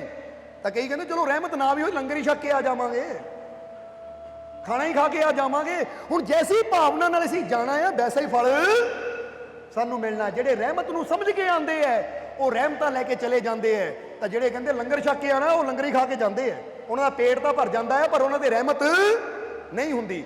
ਹੁਣ ਤੁਸੀਂ ਕਿਹੜੀ ਭਾਵਨਾ ਨਾਲ ਆਇਓ ਜਰਾ ਦੱਸ ਦਿਓ ਪਹਿਲਾਂ ਹੀ ਸਾਨੂੰ, ਰਹਿਮਤ ਦੀ ਭਾਵਨਾ ਨਾਲ ਆਇਓ ਨਾ, ਤਾਂ ਫਿਰ ਜਾਓ ਰਹਿਮਤ ਲੈ ਕੇ ਜਾਓਗੇ, ਖਾਲੀ ਨਹੀਂ ਜਾਣਾ ਅੱਜ ਤੁਸੀਂ, ਜਰਾ ਸਮਝ ਲਓ। ਕਿਉਂਕਿ ਜੈਸੀ ਸੋਚ ਜੈਸੀ ਸਮਝ ਜੈਸੀ ਭਾਵਨਾ ਲੈ ਕੇ ਆਉਂਦੇ ਆ ਸਾਨੂੰ ਵੈਸਾ ਹੀ ਫਲ ਮਿਲ ਜਾਂਦਾ ਹੈ। ਜੇ ਇਹ ਭਾਵਨਾ ਲੈ ਕੇ ਆਇਓ ਕਿ ਅੱਜ ਮੈਂ ਮਾਲਕ ਦੀ ਰਹਿਮਤ ਲੈਣ ਆਇਆ ਹਾਂ, ਮਾਲਕ ਦੀਆਂ ਖੁਸ਼ੀਆਂ ਲੈਣ ਆਇਆ ਹਾਂ, ਤਾਂ ਫਿਰ ਰਹਿਮਤਾਂ ਔਰ ਖੁਸ਼ੀਆਂ ਹੀ ਲੈ ਕੇ ਜਾਓਗੇ। ਤਾਂ ਜੇ ਬੰਦਾ ਕਹੇ ਮੇਲਾ ਦੇਖਣ ਆਇਆ, ਮੈਂ ਮੇਲਾ ਦੇਖਣ ਆਇਆ ਹਾਂ, ਲੰਗਰ ਛਕਣ ਆਇਆ ਹਾਂ, ਸੈਰ ਕਰਨ ਆਇਆ ਹਾਂ, ਤਾਂ ਫਿਰ ਤਾਂ ਸੈਰ ਕਰਕੇ ਮੇਲਾ ਦੇਖ ਕੇ ਲੰਗਰ ਛਕ ਕੇ ਚਲੇ ਜਾਓਗੇ, ਰਹਿਮਤ ਤੱਕ ਪਹੁੰਚ ਨਹੀਂ ਪਾਓਗੇ। ਕਿਉਂਕਿ ਰਹਿਮਤਾਂ ਤੱਕ ਪਹੁੰਚਣ ਵਾਸਤੇ ਅੰਦਰ ਭਾਵਨਾ ਹੋਣੀ ਚਾਹੀਦੀ ਹੈ ਕਿ ਮੈਂ ਰਹਿਮਤ ਲੈਣ ਆਇਆ ਹਾਂ, ਤਾਂ ਰਹਿਮਤ ਲੈ ਕੇ ਜਾਣੀ ਹੈ। ਸਮਝ ਆ ਗਈ? ਹੁਣ ਬੰਜਾਰਿਆਂ ਦੀ ਟੋਲੀ ਨੇ ਵੀ ਫੈਸਲਾ ਕਰ ਲਿਆ ਜਾਣ ਦਾ ਮੈਦਾਨ ਵਿੱਚ, ਜਿੱਦਾਂ ਅੱਜ ਤੁਸੀਂ ਫੈਸਲਾ ਕਰ ਲਿਆ ਆਉਣ ਦਾ ਮਾਲਕਾਂ ਦੇ ਦਰਬਾਰ 'ਚ। ਅੱਧੀ ਰਾਤ ਹੋਈ, ਸਾਰੇ ਬੰਜਾਰੇ ਪਹੁੰਚ ਗਏ ਉਸ ਮੈਦਾਨ ਦੇ ਅੰਦਰ। ਹੁਣ ਸਾਰੇ ਆਕਾਸ਼ ਵੱਲ ਦੇਖ ਰਹੇ ਆ। ਸਰਦਾਰ ਨੇ ਕਿਹਾ ਜੇ ਤਾਂ ਹੁਣ ਆਕਾਸ਼ਬਾਣੀ ਹੋਈ ਤਾਂ ਮਤਲਬ ਸੱਚੀ ਗੱਲ, ਜੇ ਨਹੀਂ ਹੋਈ ਫਿਰ ਝੂਠੀ ਗੱਲ। ਹੁਣ ਆਕਾਸ਼ ਵੱਲ ਦੇਖ ਰਹੇ ਆ। ਜਦੋਂ ਅੱਧੀ ਰਾਤ ਦਾ ਸਮਾਂ ਹੋਇਆ, ਅਚਾਨਕ ਇੱਕ ਪ੍ਰਕਾਸ਼ ਹੋਇਆ, ਆਵਾਜ਼ ਆਈ ਕਿ ਐ ਬੰਜਾਰਿਓ, ਮੈਂ ਤੁਹਾਨੂੰ ਇੱਕ ਘੜੀ ਦਾ ਟਾਈਮ ਦਿੰਦਾ ਹਾਂ, ਸਮਾਂ ਦਿੰਦਾ ਹਾਂ। ਇਹ ਜ਼ਮੀਨ ਦੇ ਉੱਪਰ ਜਿੰਨੇ ਕੰਕਰ ਪਏ ਹੋਏ ਐ, ਜਿੰਨੇ ਪੱਥਰ ਪਏ ਹੋਏ ਐ, ਇਹ ਪੱਥਰ ਉਠਾ ਕੇ ਆਪਣੀ ਝੋਲੀ 'ਚ ਭਰ ਲਓ। ਕੰਕਰਾਂ ਨੂੰ ਉਠਾ ਕੇ ਆਪਣੀ ਝੋਲੀ 'ਚ ਭਰ ਲਓ। ਸਿਰਫ ਇੱਕ ਘੜੀ ਦਾ ਤੁਹਾਡੇ ਕੋਲ ਟਾਈਮ ਹੈ, ਇੱਕ ਘੜੀ ਯਾਨੀ 24 ਮਿੰਟ ਦਾ ਤੁਹਾਡੇ ਕੋਲ ਟਾਈਮ ਹੈ। ਇੱਕ ਘੜੀ ਵਿੱਚ ਤੁਸੀਂ ਜਿੰਨੇ ਕੰਕਰ ਉਠਾ ਸਕਦੇ ਹੋ, ਆਪਣੀ ਥੈਲੀ 'ਚ ਭਰ ਸਕਦੇ ਹੋ, ਝੋਲੀ 'ਚ ਭਰ ਸਕਦੇ ਹੋ, ਭਰ ਲਓ। ਔਰ ਤੁਹਾਡਾ ਟਾਈਮ ਸਟਾਰਟ ਹੁੰਦਾ ਹੈ, ਸ਼ੁਰੂ ਹੁੰਦਾ ਹੈ ਹੁਣ। ਕਹਿ ਕੇ ਪ੍ਰਕਾਸ਼ ਬੰਦ ਹੋ ਗਿਆ, ਆਵਾਜ਼ ਬੰਦ ਹੋ ਗਈ। ਲੋਕੀ ਦੇਖਣ, ਹੈ ਆ ਕੀ? ਐਸੀ ਤਾਂ ਸੋਚਿਆ ਸੀ ਆਵਾਜ਼ ਸਾਨੂੰ ਕੋਈ ਇਦਾਂ ਦਾ ਰਸਤਾ ਸਮਝਾਏਗੀ ਜਿਹਦੇ ਨਾਲ ਸਾਨੂੰ ਦੌਲਤ ਮਿਲੇਗੀ, ਜਿਹਦੇ ਨਾਲ ਸਾਨੂੰ ਤੰਦਰੁਸਤੀ ਮਿਲੇਗੀ, ਸਿਹਤ ਮਿਲੇਗੀ, ਕਾਮਯਾਬੀ ਮਿਲੇਗੀ। ਪਰ ਆ ਕੀ ਆਵਾਜ਼ ਆਈ? ਆ ਜਿੰਨੇ ਪੱਥਰ ਹੈ ਇਕੱਠੇ ਕਰ ਲਓ, ਆ ਜਿੰਨੇ ਕੰਕਰ ਹੈ ਚੁਣ ਲਓ। ਕੰਕਰ ਚੁਣਨ ਨਾਲ ਕੀ ਹੋਣਾ ਹੈ? ਪੱਥਰ ਚੁਣਨ ਨਾਲ ਕੀ ਹੋਣਾ ਹੈ? ਅੱਧੀ ਰਾਤ ਨੂੰ ਮੈਦਾਨ 'ਚ ਪੱਥਰ ਲੱਭੀਏ ਅਸੀਂ। ਪਰ ਕਈਆਂ ਨੇ ਕਿਹਾ ਯਾਰ ਜੇ ਆਵਾਜ਼ ਆਈ ਹੈ ਤਾਂ ਯਕੀਨ ਕਰ ਲਓ, ਚੁਣ 'ਚ ਜਾਂਦਾ ਵੀ ਕੀ ਹੈ। ਕਈਆਂ ਨੇ ਤੇ ਬਹਿ ਕੇ ਹੱਥ ਮਾਰ ਕੇ ਪੱਥਰ ਇਕੱਠੇ ਕਰਨੇ ਸ਼ੁਰੂ ਕਰ ਦਿੱਤੇ, ਤਾਂ ਕਈ ਉਹਨਾਂ ਦਾ ਮਜ਼ਾਕ ਉਡਾਉਂਦੇ ਤੰਬੂਆਂ ਵੱਲ ਤੁਰ ਪਏ। ਉਹ ਚੁਣੀ ਜਾਓ ਪੱਥਰ, ਤੁਸੀਂ ਕਰ ਲਓ ਜਿੰਨੇ ਮਰਜ਼ੀ ਪੱਥਰ ਇਕੱਠੇ। ਪੱਥਰਾਂ ਨੇ ਕੀ ਦੇਣਾ ਹੈ ਤੁਹਾਨੂੰ? ਪੱਥਰਾਂ ਨੇ ਕੀ ਦੇਣਾ ਹੈ? ਹੁਣ ਇੱਕ ਬੰਦੇ ਨੇ ਪੱਥਰ ਚੱਕਿਆ, ਦੇਖਿਆ ਆ ਪੱਥਰ ਸੀਗੇ, ਵਾਕਈ ਪੱਥਰ। ਪਰ ਹੁਣ ਆਵਾਜ਼ ਆਈ ਸੀ ਪੱਥਰ ਇਕੱਠੇ ਕਰ ਲਓ, ਕੰਕਰ ਇਕੱਠੇ ਕਰ ਲਓ। ਇਹ ਰੱਬ ਦੀ ਆਵਾਜ਼ ਆਈ ਸੀ। ਹੁਣ ਕਿਹਨਾਂ ਤਾਂ ਅੱਖਾਂ ਦੇ ਕੋਲ ਜਾ ਕੇ ਦੇਖਿਆ ਕੀ ਹੈ, ਕੀ ਪੱਥਰ ਹੀ ਕੀ ਪੱਥਰ, ਨਾ ਖਾਣ ਦੇ ਕੰਮ ਨਾ ਸਜਾਣ ਦੇ ਕੰਮ, ਪੱਥਰਾਂ ਦਾ ਕੀ ਕਰਨਾ ਸੀ। ਪਰ ਕਈਆਂ ਨੇ ਗੱਲ ਤੇ ਯਕੀਨ ਕੀਤਾ, ਉਹਨਾਂ ਨੇ ਪੱਥਰ ਇਕੱਠੇ ਕਰਨੇ ਸ਼ੁਰੂ ਕਰ ਦਿੱਤੇ, ਕੰਕਰ ਇਕੱਠੇ ਕਰਕੇ ਝੋਲੀ 'ਚ ਪਾਣੇ ਸ਼ੁਰੂ ਕਰ ਦਿੱਤੇ। ਤਾਂ ਕਈਆਂ ਨੇ ਉਹਨਾਂ ਦਾ ਮਜ਼ਾਕ ਉਡਾਇਆ, ਤੁਸੀਂ ਪਾਗਲ ਹੋ, ਉਹ ਫਕੀਰ ਵੀ ਕੋਈ ਪਾਗਲ ਹੈ, ਉਹ ਮੂਰਖ ਬਣਾ ਗਿਆ ਸਾਨੂੰ। ਆਵਾਜ਼ ਆਈ ਵੀ ਰੱਬ ਦੀ, ਤਾਂ ਕੀ ਕਹਿੰਦੀ ਹੈ? ਪੱਥਰ ਚੱਕੋ, ਕੰਕਰ ਚੱਕੋ। ਦੱਸੋ ਕੰਕਰਾਂ ਨਾਲ ਕੀ ਹੋਣਾ ਹੈ, ਪੱਥਰਾਂ ਨਾਲ ਕੀ ਹੋਣਾ ਹੈ?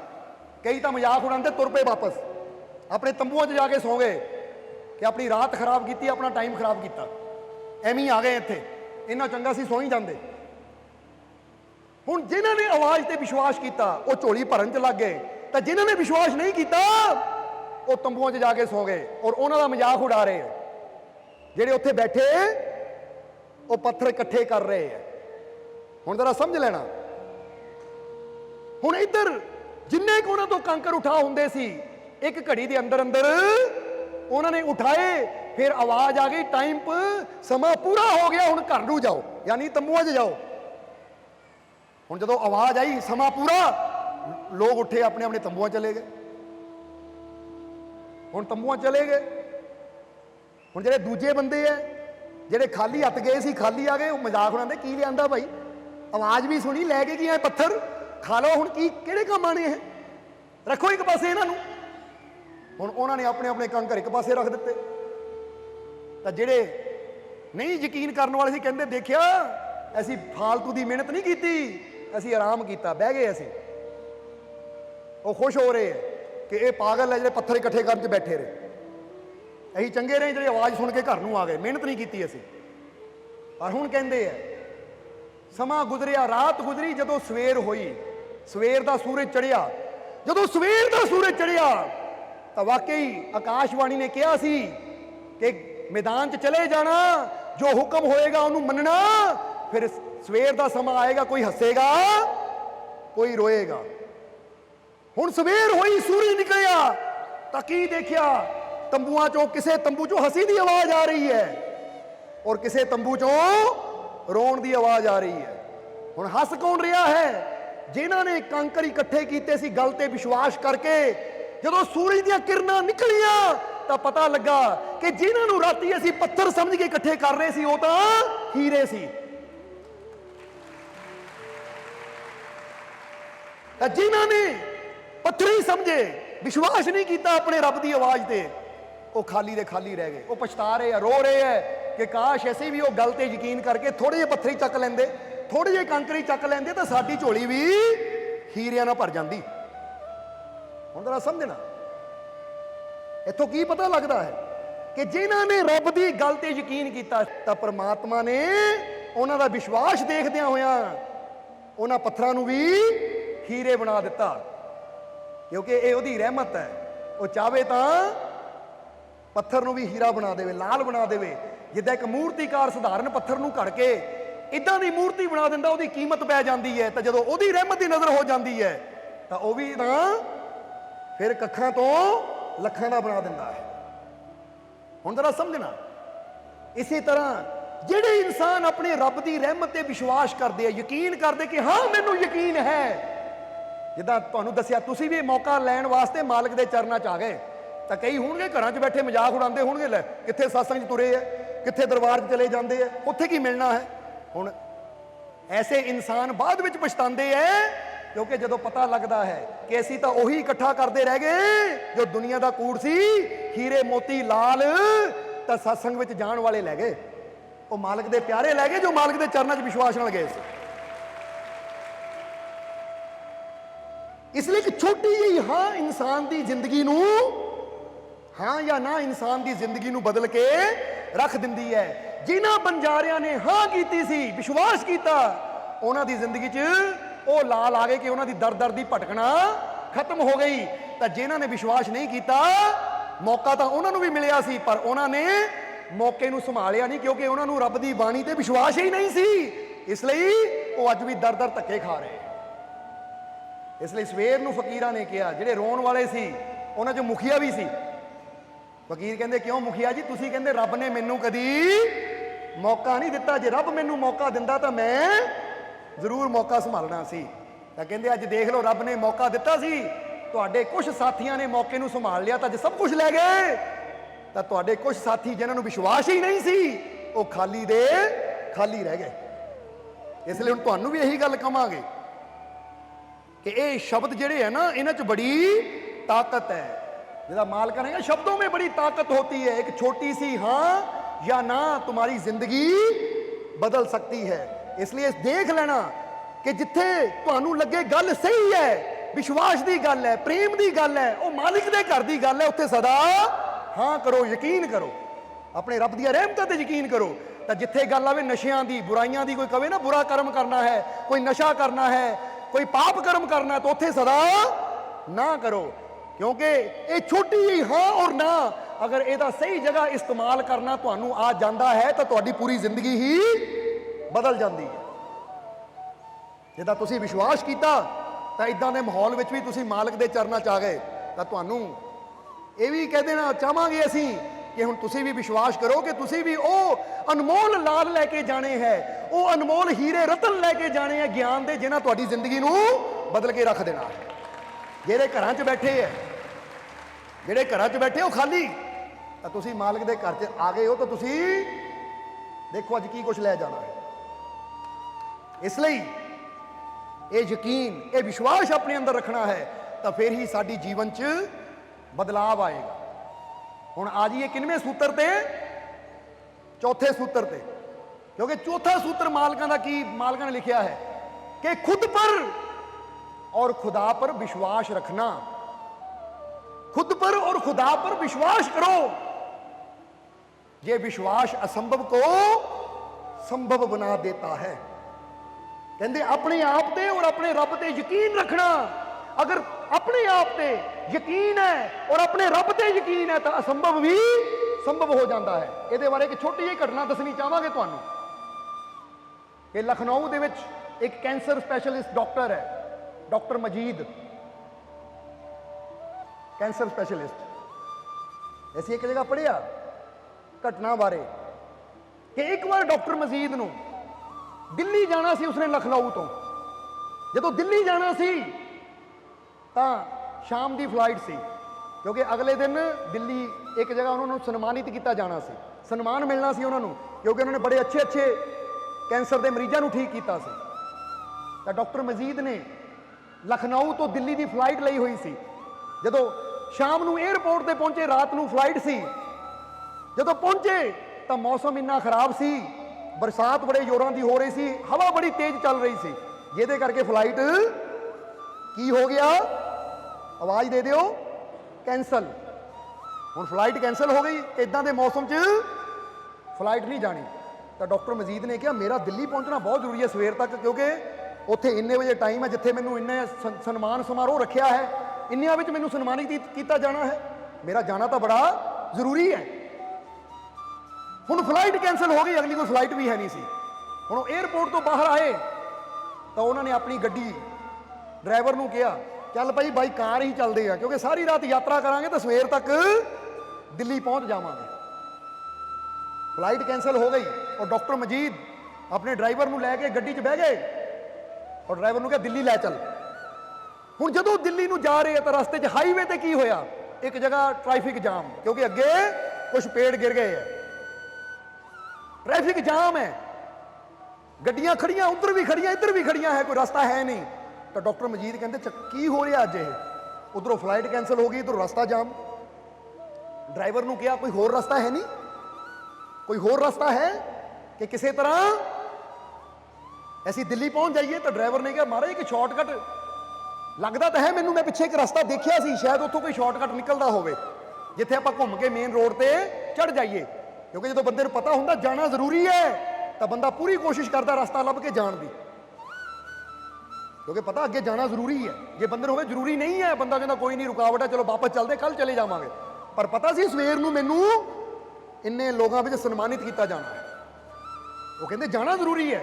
ड्राइवर ने उत्थों गड्डी पिछे मोड़ी, एक छोटी जी पगडंडी सी, लिंक रोड सी, उधर नूं पा लिया। हुण लिंक रोड ते चलते गए चलते गए चलते गए, अगे कोई रास्ता नजर नहीं आ रहा। ड्राइवर भी कहता पता नहीं लग रहा जाना कितने, सुनसान रास्ता है, अगे कोई आने वाला भी है नहीं जिन्होंने पूछ सकीए कि रास्ता अगे निकलता कि नहीं। हाले ड्राइवर इसी विचार में सी कि जब नूं गड्डी थोड़े जे उन्हें जंप जे लगे, यानी जिदा कई बार गड्डी च कचरा आ जाता ना, तो इदा गड्डी बंद हो गई। ड्राइवर कहते इनू की हो गया, बंद क्यों हो गई, एक तो सुनसान रास्ता बंद हो गई। डॉक्टर मजीद ने कहा की गल जरा देख। ड्राइवर उतरिया, बोनर चुकया, गड्डी जो धुआं निकल रहा, कहता डॉक्टर साहब पता नहीं की गल हो गई, चंगी भली गड्डी नवी गड्डी ये बंद किदां हो गई। तो डॉक्टर मजीद ने कहा लागे शागे देख कोई घर है। तो उन्हें इधरों देखा तो सामने कुछ घर उन्होंने नजर आए कि हाँ है। डॉक्टर मजीद कहते उत्थे पुछ कोई मकैनिक है इत्थे। हुण ड्राइवर गया, जो ड्राइवर गया एक घर का सामने घर है, वह दरवाजा खड़का के अद्धी रात हो चुकी है, दरवाजा अंदर एक बुढ़ी माई ने खोलिया। बुढ़ी माई ने दरवाजा खोलिया तो माई ने पूछा हाँ बेटा दसो। तो उन्हें कहा माता जी दरअसल असीं लखनऊ तो आए हैं, दिल्ली जाना है, इत्थे रास्ता भटक गए हैं, असीं गड्डी साडी खराब हो गई, कि इस महल्ले च या इस पिंड में कोई मकैनिक है जो साडी गड्डी नूं ठीक कर देवे या साडी कोई सहायता कर देवे कि असीं सही सलामत मंजिल ते पहुंच जाइए। तो माई ने कहा बेटा इत्थे तो कोई मैनू तो लगता नहीं कोई मकैनिक है, कि छोटा जिहा गाँव है, थोड़े जे घर है इत्थे, और मैं और मेरा पोता ही इत्थे रहिंदे है, क्योंकि मैं दो ही जने हाँ असीं, होर सानू बहुता पता नहीं। पुत्त जे किसी किस्म की लोड़ है तो जिन्ना हो सकता मैं तुहाडी मदद कर सकती हाँ। तो उन्हें कहा माई तुसीं की मदद करनी, सियाणे हो तुसीं की मदद करनी है साडी। पर फिर भी माई कहती चलो, माई नाल नाल तुर पई देखण वास्ते, ये बेचारे राहगीर है, मुसाफिर है, जे चाह पानी की लोड़ होएगी तो चलो मैं चाह ही पिला दूँ, पानी पिला दूँ। हुण डॉक्टर मजीद गड्डी 'च बैठे है, ड्राइवर ने जाके दसिया कि महाराज ये छोटा जिहा गाँव है और आ माई है, माता दस दी कि इत्थे कोई मकैनिक भी है नहीं। तो हुण माता आ गई कोल, तो डॉक्टर साहब ने पूछा, कहता माता जी किदां ठीक हो तुसीं?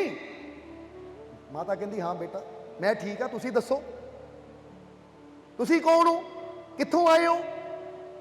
हुण जो पुछ ही लैंदा बंदा तुसीं आए कित्थों हो, कौन हो तुसीं? जदों डॉक्टर साहब ने दसिया कि मैं डॉक्टर मजीद हाँ, लखनऊ च मैं डॉक्टर हाँ, कैंसर स्पैशलिस्ट, मैं डॉक्टर मजीद हाँ, दिल्ली जा रहा सी पर रास्ते च इदां रोड बंद होने करके असी छोटे रास्ते पाए तो इदां गड्डी खराब हो गई। जदों माई ने सुनिया डॉक्टर मजीद, तुसीं डॉक्टर मजीद हो जिहड़े कैंसर का इलाज करते हो? वो कहता हाँ मैं डॉक्टर मजीद हाँ। माई की गल हुई, तुसीं इन्ने हैरान क्यों होए मेरा नाम सुन के? तो उन्हें हथ जोड़ ले, कहती शुक्र है भगवान, शुक्र है तेरा, शुक्र है कि डॉक्टर मजीद आ गए। हुण डॉक्टर मजीद हैरान जिहा हो गया, की मतलब भगवान का शुक्र क्यों कर रही है कि डॉक्टर मजीद आ गए, की होया? तो माई ने कहा डॉक्टर साहब जरा मेरे नाल आओ। उन्हें ताकी खोली, डॉक्टर मगर मगर तुर पे, ड्राइवर भी नाल नाल गए। तो देखिया माई के घर के अंदर ओहदा एक पोता है जिहड़ा लेटिया होया है। कहती डॉक्टर साहब इनू देखो। डॉक्टर ने कहा की होया इनू? वो कहते दरअसल इनू कैंसर है और मैनू कईयां ने दसिया कि इहदा इलाज लखनऊ विच डॉक्टर मजीद है उही कर सकते हैं, उत्थे ले जा। और महाराज मैं इन्नी गरीब, मैं इन्नी लाचार, ना मेरे को पैसा है, ना मेरे को हिम्मत है कि इनू लैके मैं लखनऊ तक जाती तुहाडे कोल। मैं तो वो देखो सामने भगवान की तस्वीर, मैं तो सवेरे शाम उहदे अगे यही बेनती करती सी कि हे भगवान मेरे बेटे नू बचा ला, जे मैं डॉक्टर तक नहीं जा सकती तो कुछ इदां दा डॉक्टर मेरे को आ जाए, कुछ इदां दी लीला कर दे, कुछ इदां दी खेड दिखा दे मेरे मालिक, मेरे परमात्मा, कि मेरे च हिम्मत नहीं है कि अपने पोते नू लैके मैं डॉक्टर को जावां, क्योंकि ना पैसा है, सुनिया है कैंसर का इलाज बड़ा महंगा होंदा है, तो ना ही मेरे कोल वो सहूलियत है कि एडी दूर लखनऊ मैं जा सका। पर पै भगवान तू चाहे तो सब कुछ कर सकता है, जे मैं लाचार हाँ, मैं गरीब हाँ, मैं उत्थे तक नहीं पहुंच सकती, तो तू तो समर्थ है, तू चाहे तो डॉक्टर नू मेरे तक लैके आ सकता है। इसलिए मैनू तेरे ते पूरा विश्वास है, कर दे किरपा ताकि डॉक्टर आप ही आ जाए। माई कहती अज तुसी आ गए। जो डॉक्टर ने सुनिया, डॉक्टर दी अखां 'च पानी आ गया। फिर डॉक्टर मोरे वो सारा सीन घूमिया, किदां बरसात आई भी उसे दिन जदों मेरी फ्लाइट होनी सी, किदां मौसम इन्ना खराब हो गया कि फ्लाइट कैंसल हो गई, किदां मैं अपनी गड्डी 'च बह के निकलिया और किदां रस्ते 'च पेड़ गिरे हुए सी, ट्रैफिक जाम हो गई, और किदां मेरे ड्राइवर ने सलाह दी लिंक रोड ते आने दी, और किदां इत्थे आ गई गड्डी खराब हुई। तो यदा मतलब ये माई की आस्था इन्नी सी, ये माई का विश्वास इन्ना सी कि माई की आस्था विश्वास जो भगवान से सी, ये भगवान की ताकत ही मैनू इत्थे लैके आई है। ये घटना दस रहे डॉक्टर मजीद दी, जरा समझना। हुण कहंदे है उसे वेले डॉक्टर ने कहा ड्राइवर नूं, कहंदे हुण आपां दिल्ली नहीं जाना, हुण आपां दिल्ली नहीं जाना, इस बेटे नूं लैके अपने हॉस्पिटल जाना, पहला इहदा इलाज करना है, क्योंकि ये भगवान की ताकत इत्थे लैके आई है, तो यह मतलब सन्मान नालों बड़ी बच्चे की जान है, पहले यदी जान बचाइए। जदों इन्ना मन च सोचिया तो ड्राइवर कहता महाराज फिर मैं देखदा है, गड्डी को गया, उन्होंने एक बार सलम मार के देख लीए, सलम मारी, गड्डी की हो गया, स्टार्ट हो गई, क्योंकि जेड़े काम वास्ते भगवान ने लिया सी वो काम हो चुका सी। उन्हें लड़के नूं और माई नूं पिछे गड्डी दे बिठाया, आप डॉक्टर अगे बैठा, गड्डी मोड़ी, सही सलामत हॉस्पिटल पहुंचे, बच्चे का इलाज किया और बच्चे की जान बचाई। जरा समझना, इसलिए इनू की कहते हैं, खुद पर और खुदा पर विश्वास रखो, भरोसा रखो, फिर असंभव भी संभव हो जाएगा। ये एक माई का विश्वास और डॉक्टर नूं किसी ना किसी बहाने उहदे तक लैके जा सकता है। तो जे असीं अपने मालिक दे विश्वास रखांगे तो साडे मालिक की रहमत साडे तक क्यों नहीं पहुंचेगी। जरा सोचो, बंदा कहता ना रहमत किद्दां पहुंचेगी मेरे तक, तो हुण डॉक्टर किद्दां पहुंचे माई तक, माई दे विश्वास की ताकत ने, क्योंकि उन्हें इन्ने विश्वास नाल अपने रब अगे अरदास की, बेनती की कि कुदरत ने इदां दी सिचुएशन बना दी, इदां दे हालात पैदा कर दिते कि डॉक्टर नूं उत्थे पहुंचना पिया। तो जे तुहानूं भी अपने मालिक ते यकीन है, तुहानूं भी अपने मालिक ते भरोसा है, तो फिर तुसी भी ये यकीन रखो कि मैनूं यकीन है कि मालिक की रहमत मेरे तक पहुंचेगी और मेरा जीवन भी बदलेगा, मेरे जीवन 'च खुशियां आणगियां। तो याद रखो, जे यकीन है तो उसकी रहमत पहुंचेगी भी और तुहाडी जिंदगी बदलेगी भी। है यकीन? तो फिर एक गल कह दिओ कि मैनू अपने मालिक ते पूरा विश्वास है, मैनू अपने मालिक ते पूरा, मैनू अपने मालिक ते पूरा, बस ये गल अंदरों कि हुण ये भी गल कह दिओ, मेते रहमत हो गई, मैनू विश्वास है मेते रहमत, मैनू विश्वास है मेरे ते रहमत, मैनू विश्वास है मेरे ते रहमत। तो जाओ, हो गई फिर, क्योंकि विश्वास की तार ही जुड़ती है तो सब कुछ मिल जाता है। इसलिए अज तो खुद पर और खुदा पर विश्वास रखो, भरोसा रखो, फिर असंभव भी संभव हो जाएगा, फिर नामुमकिन भी मुमकिन हो जाएगा। तुहाडे जीवन च जो नहीं होने वाली चीज अगर तुसी अपने मालिक ते विश्वास रखोगे तो वह भी चीज ओदी रहमत करके दिखा देगी। ये जिन्नी विश्वास की डोर मजबूत होएगी उन्नी जल्दी रहमत नूं तुहाडे वल खिंच लेगी। क्योंकि पता ना किसी चीज़ नूं खिंचना होवे तां जिहड़ी चीज़ नाल असीं नूं खिंचना होवे वो रस्सी मजबूत चाहिदी है, एक गड्डी नूं टो करके ले जाना होवे तो रस्ती मजबूत चाहिए है, नहीं तो रस्ते 'ਚ टुट जाएगी। इसी तरह अपने प्रेम की डोर नूं, अपने विश्वास की डोर नूं मजबूत बनाओ ताकि मालिक की रहमत साडे तक पहुंच सके। इसलिए एक किनवा सूत्र सी, चौथा सूत्र कि खुद पर और खुदा पर विश्वास रखो, फिर असंभव भी संभव हो जाएगा। और हुण पंजवां और अंतिम सूत्र, क्योंकि फिर समा काफी हो गया, फिर सत्संग की समाप्ति करांगे। पंजवें सूत्र च मालिक की कह रहे हैं कि कपड़ों से इत्र की खुशबू आना कोई बड़ी बात नहीं है। इत्र कह देंगे है सेंट नूं। बंदा कहता देखो मैं कितना सोहना सेंट लाया, किदां दी खुशबू मेरे कोलों आंदी है, कितना सोहना परफ्यूम लाया मैं। ये परफ्यूम इन्ना महंगा है, इन्ने हज़ार का है। पर हुण मालिक की कह रहे अपने बचनां च, मालिक कहते कपड़ों से इत्र की खुशबू आना कोई बड़ी बात नहीं है, कोई बड़ी गल नहीं है कि तुहाडे कपड़ियां चों किहड़े सेंट की स्मैल आंदी है, किहड़ी खुशबू आंदी है, गुलाब दी है, चंपा दी है, चमेली दी है। वो कहते बड़ी गल नहीं है। फिर बड़ी गल किहड़ी कह रहे हैं मालिक, जरा ध्यान दे के समझना। मालिक कहते कपड़ों से इत्र की खुशबू आना कोई बड़ी बात नहीं है, बड़ी बात तो तब है जब तुम्हारे चरित्र से अच्छाई की महक आए। ठीक है, मालिका ने बड़ी बात तो तब है जब तुम्हारे चरित्र से, चरित्र पता ना किहनूं कहंदे है, तुहाडा चरित्र की है, अच्छा है बुरा है, जब तुम्हारे चरित्र से अच्छाई की महक आए। कहंदे तुहाडी करनी चो अच्छाई की महक आवे, तुहाडी बोलबाणी चो अच्छाई की महक आवे, तुहाडे उठन बैठन चो अच्छाई की महक आवे। ये गल बहुत बड़ी है। शरीर चो बेशक इत्र की खुशबू ना आवे, पर तुहाडे कर्मां चो अच्छाई की महक आनी चाहिए है, क्योंकि जिहदी करनी चो अच्छाई की महक आंदी है ना, उही रब दा प्यारा हुंदा है। जिदा एक छोटी जी कहानी और सुना दी है।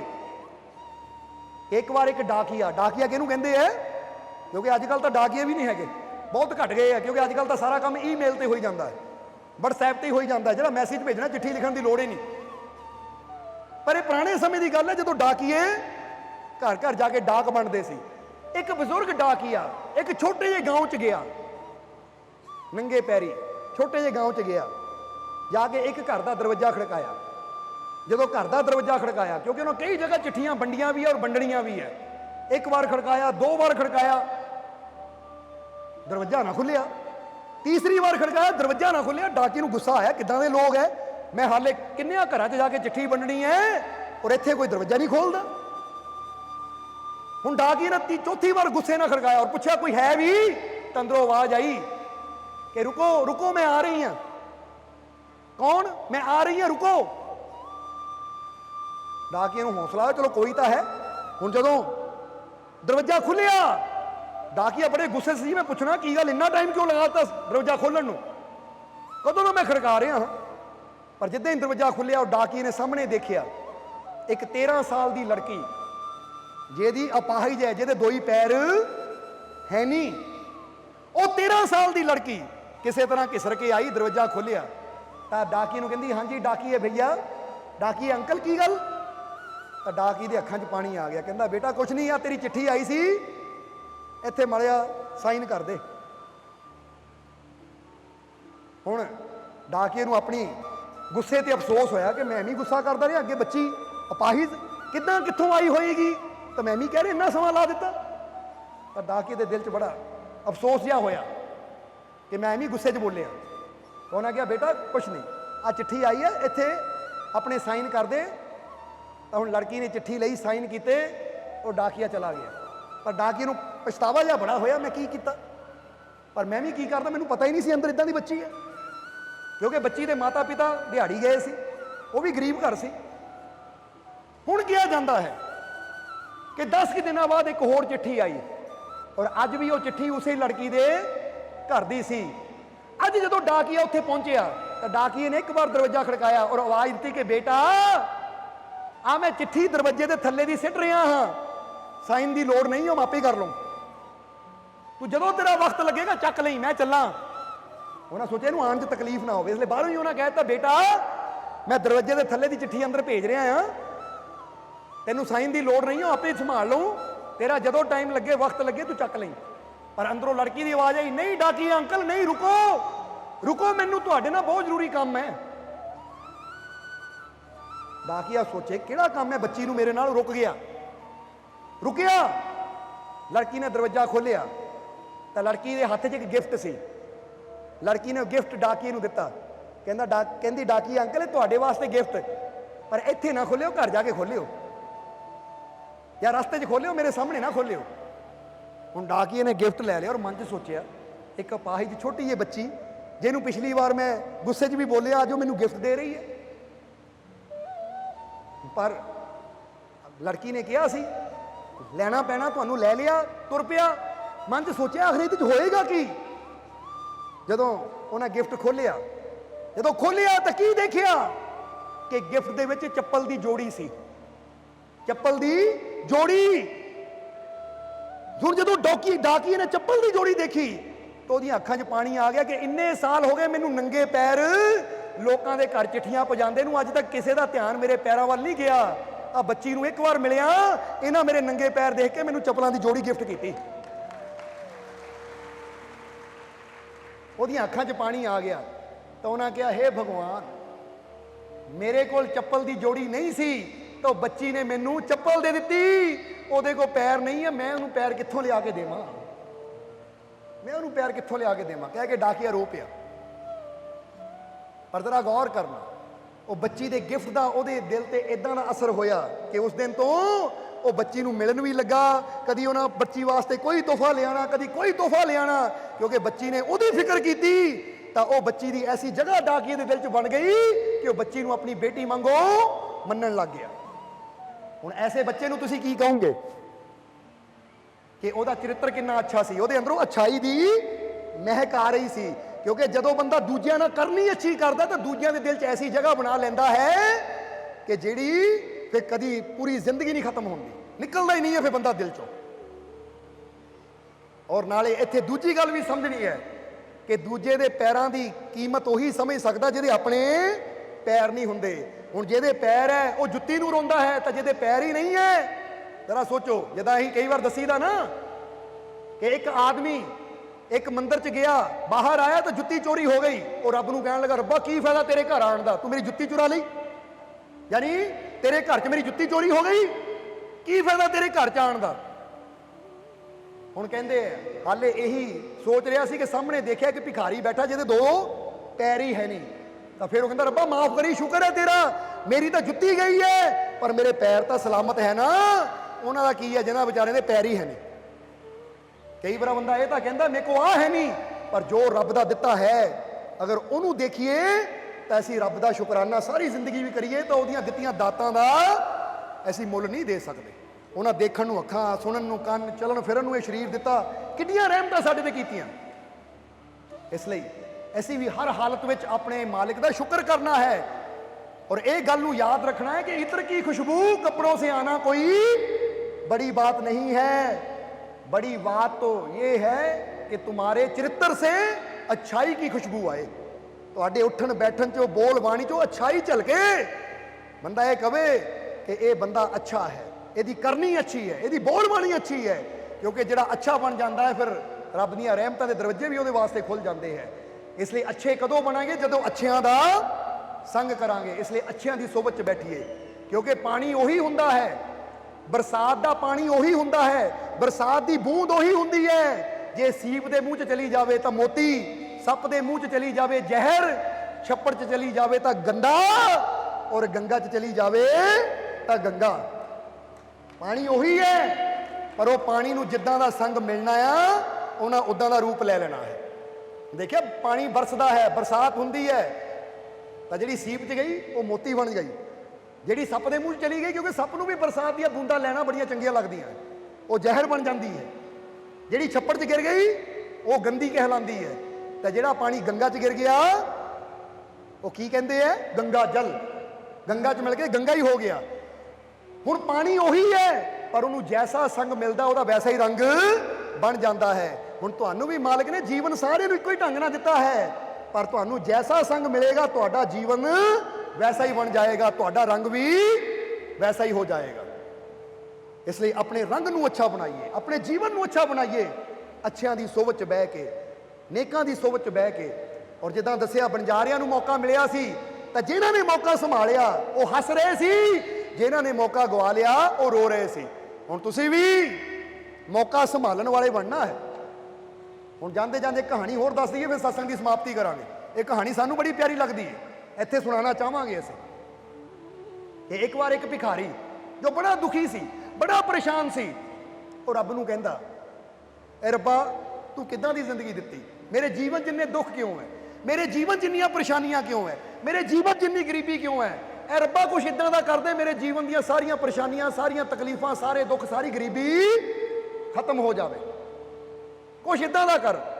ਕਹਿੰਦੇ ਰਾਤ ਨੂੰ ਭਿਖਾਰੀ ਰੋ ਰਿਹਾ ਹੈ, ਔਰ ਰੋ ਕੇ ਬੇਨਤੀ ਕਰਨ ਤੋਂ ਬਾਅਦ ਸੌ ਗਿਆ, ਨੀਂਦ ਆ ਗਈ ਤਾਂ ਸੁਪਨਾ ਦੇਖਦਾ ਹੈ ਕਿ ਸੁਪਨੇ 'ਚ ਭਗਵਾਨ ਆਏ ਤਾਂ ਭਗਵਾਨ ਭਿਖਾਰੀ ਨੂੰ ਕਹਿੰਦੇ ਆ ਕਿ ਬੇਟਾ ਤੂੰ ਬੜੀ ਬੇਨਤੀ ਕੀਤੀ, ਤੂੰ ਬੜੀ ਬੇਨਤੀ ਕੀਤੀ ਕਿ ਰੱਬਾ ਮੇਰੇ ਜੀਵਨ 'ਚ ਗਰੀਬੀ ਬਹੁਤ ਹੈ, ਤੰਗੀ ਬਹੁਤ ਹੈ, ਪਰੇਸ਼ਾਨੀ ਬਹੁਤ ਹੈ, ਦੁੱਖ ਬਹੁਤ ਹੈ, ਕਿਰਪਾ ਕਰ ਮੇਰੇ ਸਾਰੇ ਦੁੱਖ, ਸਾਰੀਆਂ ਪਰੇਸ਼ਾਨੀਆਂ, ਸਾਰੀ ਚਿੰਤਾ, ਸਾਰੀ ਗਰੀਬੀ ਦੂਰ ਹੋ ਜਾਵੇ।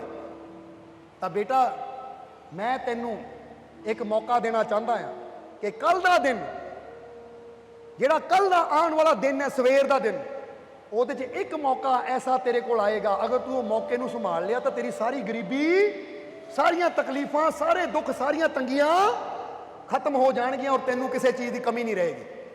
ਇੱਕ ਮੌਕਾ ਤੈਨੂੰ ਸਵੇਰੇ ਮਿਲੇਗਾ। ਹੁਣ ਸਮਝ ਲੈ ਕਹਾਣੀ ਤੁਹਾਡੇ ਜੀਵਨ ਨਾਲ ਵੀ ਜੁੜੀ ਹੋਈ ਹੈ, ਕਿਉਂਕਿ ਮੌਕਾ ਤੁਹਾਨੂੰ ਵੀ ਮਿਲਿਆ ਹੈ। ਹੁਣ ਸੰਭਾਲਣਾ ਕਿੱਦਾਂ ਹੈ? ਜਦੋਂ ਭਗਵਾਨ ਨੇ ਕਿਹਾ ਸਵੇਰ ਨੂੰ ਇੱਕ ਇਦਾਂ ਦੀ ਘਟਨਾ ਹੋਏਗੀ, ਉਹ ਮੌਕਾ ਹੋਏਗਾ, ਅਗਰ ਤੂੰ ਉਹਨੂੰ ਸਮਝ ਕੇ ਸੰਭਾਲ ਲਿਆ ਤਾਂ ਤੇਰੀ ਗਰੀਬੀ ਦੂਰ ਹੋ ਜਾਏਗੀ। ਤੂੰ ਜਿਸ ਕੱਖਾਂ ਦੀ ਕੁੱਲੀ 'ਚ ਰਹਿੰਦਾ ਹੈ, ਇੱਥੇ ਮਹਿਲ ਬਣ ਜਾਣਗੇ, ਅਗਰ ਤੂੰ ਉਹ ਮੌਕਾ ਸੰਭਾਲ ਲਿਆ। ਅਗਰ ਉਹ ਮੌਕਾ ਨਹੀਂ ਸੰਭਾਲਿਆ ਤਾਂ ਤੇਰੀ ਮਰਜ਼ੀ, ਕਿਉਂਕਿ ਮੈਂ ਤਾਂ ਮੌਕਾ ਦੇ ਸਕਦਾ, ਸੰਭਾਲਣਾ ਨਾ ਸੰਭਾਲਣਾ ਉਹ ਤੇਰੇ ਹੱਥ 'ਚ ਹੈ। ਜਿੱਦਾਂ ਕਹਿੰਦੇ ਨਾ ਘੋੜੇ ਨੂੰ ਨਦੀ ਤੱਕ ਤੁਸੀਂ ਲਿਜਾ ਸਕਦੇ ਹੋ, ਪਾਣੀ ਪੀਣਾ ਨਾ ਪੀਣਾ ਇਹ ਘੋੜੇ ਦਾ ਕੰਮ ਹੈ, ਉੱਥੇ ਜ਼ਬਰਦਸਤੀ ਪਾਣੀ ਨਹੀਂ ਪਿਲਾ ਸਕਦੇ। ਇਸੇ ਤਰ੍ਹਾਂ ਦਰਬਾਰ ਤੱਕ ਤੁਸੀਂ ਕਿਸੇ ਨੂੰ ਵੀ ਲਿਆ ਸਕਦੇ ਹੋ, ਆਪ ਵੀ ਆ ਸਕਦੇ ਹੋ, ਪਰ ਉਹਦੀ ਰਹਿਮਤ ਨੂੰ ਪ੍ਰਾਪਤ ਕਰਨਾ ਨਾ ਕਰਨਾ ਇਹ ਵੀ ਤੁਹਾਡੇ ਤੇ ਨਿਰਭਰ ਕਰਦਾ ਹੈ। ਜਿੱਦਾਂ ਦੱਸਿਆ, ਜਿਨ੍ਹਾਂ ਨੇ ਸਮਝ ਲਿਆ, ਵਿਸ਼ਵਾਸ ਕਰ ਲਿਆ, ਉਹ ਭਰ ਜਾਂਦੇ ਹੈ। ਜਿਹੜਾ ਨੇ ਨਹੀਂ ਸਮਝਿਆ ਉਹ ਜਿੱਦਾਂ ਖਾਲੀ ਆਂਦੇ ਉੱਦਾਂ ਹੀ ਖਾਲੀ ਚਲੇ ਵੀ ਜਾਂਦੇ ਹੈ। ਹੁਣ ਉਸ ਵੇਲੇ ਭਿਖਾਰੀ ਨੇ ਜਦੋਂ ਸੁਣਿਆ ਕਿ ਭਗਵਾਨ ਨੇ ਕਿਹਾ ਸਵੇਰ ਨੂੰ ਪੂਰੇ ਦਿਨ 'ਚ ਇੱਕ ਇਦਾਂ ਦੀ ਗੱਲ ਹੋਣੀ ਹੈ ਜਦੋਂ ਮੌਕਾ ਹੋਣਾ ਤੇਰੇ ਹੱਥ 'ਚ, ਜੇ ਸੰਭਾਲ ਲਿਆ ਤਾਂ ਤੇਰੀ ਗਰੀਬੀ, ਤੇਰੇ ਦੁੱਖ ਦੂਰ ਹੋ ਜਾਣਗੇ, ਜੇ ਨਹੀਂ ਸੰਭਾਲਿਆ ਫਿਰ ਤੇਰੀ ਮਰਜ਼ੀ। ਜਦੋਂ ਇਹ ਗੱਲ ਹੋਈ, ਭਗਵਾਨ ਅਦ੍ਰਿਸ਼ਯ ਹੋਏ, ਭਿਖਾਰੀ ਦੀ ਅੱਖ ਖੁੱਲ ਗਈ। ਅੱਖ ਖੁੱਲੀ ਤਾਂ ਸਵੇਰ ਹੋ ਚੁੱਕੀ ਸੀ। ਭਿਖਾਰੀ ਨੇ ਉੱਠਦੇ ਹੀ ਆਪਣੀ ਪਤਨੀ ਨੂੰ ਦੱਸਿਆ ਕਿ ਇਦਾਂ ਮੈਂ ਸੁਪਨਾ ਦੇਖਿਆ, ਭਗਵਾਨ ਆਏ ਸੀ, ਕਹਿੰਦੇ ਇੱਕ ਮੌਕਾ ਦੇਣਾ ਤੈਨੂੰ।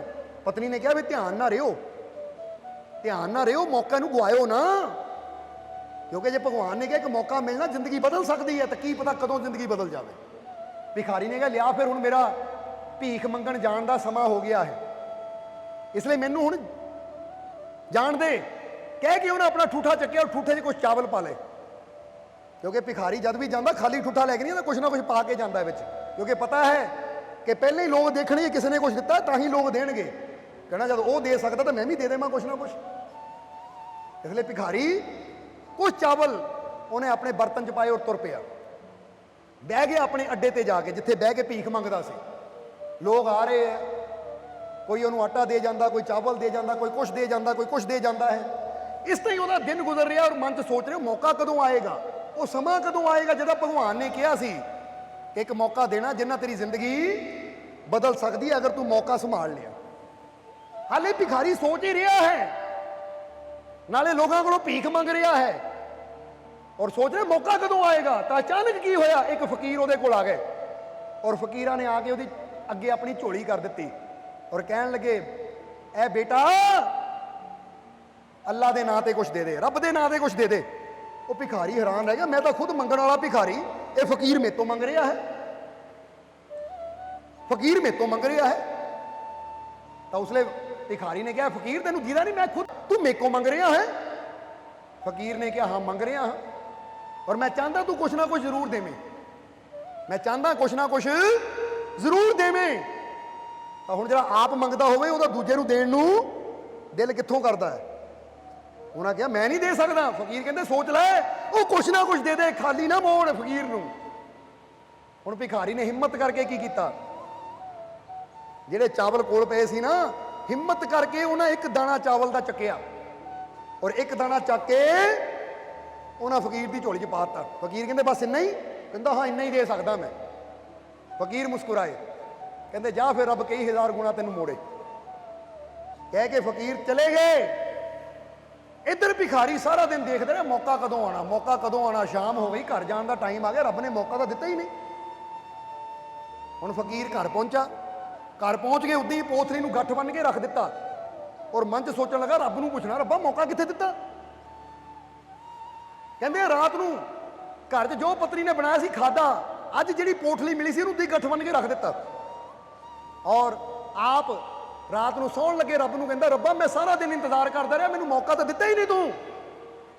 ਬੇਨਤੀ ਕਰਕੇ ਸੌਂ ਗਿਆ। ਸੁੱਤਾ ਤਾਂ ਰਾਤ ਨੂੰ ਫਿਰ ਭਗਵਾਨ ਦਾ ਦਰਸ਼ਨ ਹੋਇਆ ਔਰ ਭਗਵਾਨ ਨੂੰ ਇਹ ਭਿਖਾਰੀ ਕਹਿੰਦਾ, ਰੱਬਾ ਤੂੰ ਮੌਕਾ ਤਾਂ ਦਿੱਤਾ ਹੀ ਨਹੀਂ ਮੈਨੂੰ, ਮੈਂ ਸਾਰਾ ਦਿਨ ਦੇਖਦਾ ਰਿਹਾ, ਮੌਕਾ ਮਿਲਿਆ ਹੀ ਨਹੀਂ। ਤਾਂ ਰੱਬ ਨੇ ਕਿਹਾ, ਬੇਟਾ ਮੈਂ ਮੌਕਾ ਦਿੱਤਾ ਸੀ ਪਰ ਤੂੰ ਹੀ ਨਹੀਂ ਸੰਭਾਲਿਆ। ਭਿਖਾਰੀ ਕਹਿੰਦਾ, ਮੈਨੂੰ ਤੂੰ ਕਦੋਂ ਮੌਕਾ ਦਿੱਤਾ ਭਗਵਾਨ?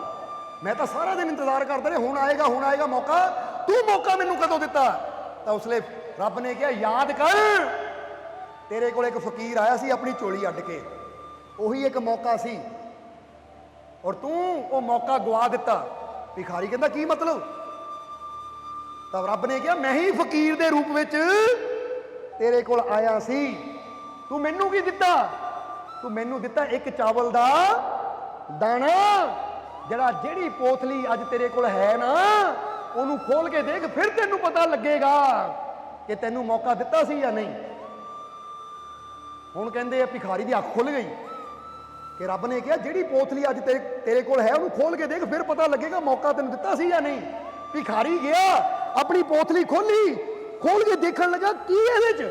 ਜਦੋਂ ਦੇਖਣ ਲੱਗਾ ਕੀ ਦੇਖਿਆ, ਉਹ ਹਜ਼ਾਰਾਂ ਚਾਵਲ ਦੇ ਦਾਣਿਆਂ ਵਿੱਚ ਇੱਕ ਚਾਵਲ ਦਾ ਦਾਣਾ ਸੋਨੇ ਦਾ ਹੈ, ਇੱਕ ਚਾਵਲ ਦਾ ਦਾਣਾ ਸੋਨੇ ਦਾ ਹੈ।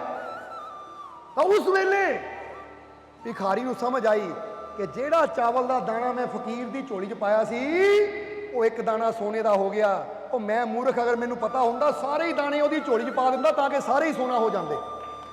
ਜਰਾ ਸਮਝੋ, ਕਿਉਂਕਿ ਭਗਵਾਨ ਤਾਂ ਮੌਕਾ ਦਿੰਦਾ ਹੈ ਪਰ ਕਈ ਮੌਕਾ ਸੰਭਾਲ ਹੀ ਨਹੀਂ ਪਾਉਂਦੇ। ਇਸ ਲਈ ਤੁਸੀਂ ਵੀ ਸਮਝ ਲਓ ਤੁਹਾਡੇ ਇਹ ਸਵਾਸ, ਇਹ ਜਿੰਨੇ ਸਵਾਸ ਤੁਸੀਂ ਰੱਬ ਦੇ ਨਾਂ ਤੇ ਲਾਉਂਗੇ, ਇੱਕ ਇੱਕ ਸਵਾਸ ਸੋਨਾ ਹੁੰਦਾ ਚਲਾ ਜਾਏਗਾ, ਤੁਹਾਡੀ ਕੀਮਤ ਵੱਧਦੀ ਚਲੀ ਜਾਏਗੀ।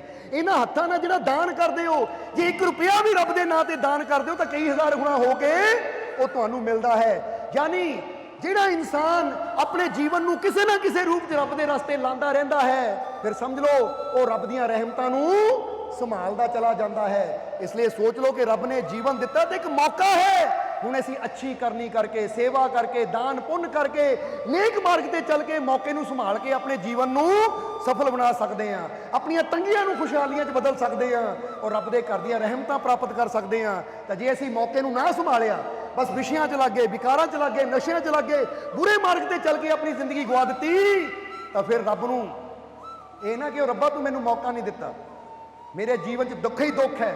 ਤਾਂ ਰੱਬ ਨੇ ਵੀ ਕਹਿਣਾ ਮੈਂ ਤਾਂ ਮੌਕਾ ਦਿੱਤਾ ਸੀ ਪਰ ਤੂੰ ਹੀ ਉਹ ਮੌਕੇ ਨੂੰ ਸੰਭਾਲ ਕੇ ਜੀਵਨ ਨੂੰ ਸਫਲ ਨਹੀਂ ਬਣਾਇਆ, ਬਲਕਿ ਮੌਕੇ ਨੂੰ ਗਵਾ ਕੇ ਤੂੰ ਸਭ ਕੁਝ ਗਵਾ ਬੈਠਾ। ਇਸ ਲਈ ਆਖਰਲੇ ਵਚਨਾਂ 'ਚ ਇਹੀ ਕਹਾਂਗੇ ਕਿ ਤੁਸੀਂ ਵੀ ਮੌਕੇ ਨੂੰ ਸੰਭਾਲੋ ਤਾਂ ਕਿ ਤੁਹਾਡਾ ਵੀ ਇਹ ਜੀਵਨ ਖੁਸ਼ੀਆਂ ਨਾਲ ਭਰ ਜਾਵੇ, ਰਹਿਮਤਾਂ ਨਾਲ ਭਰ ਜਾਵੇ।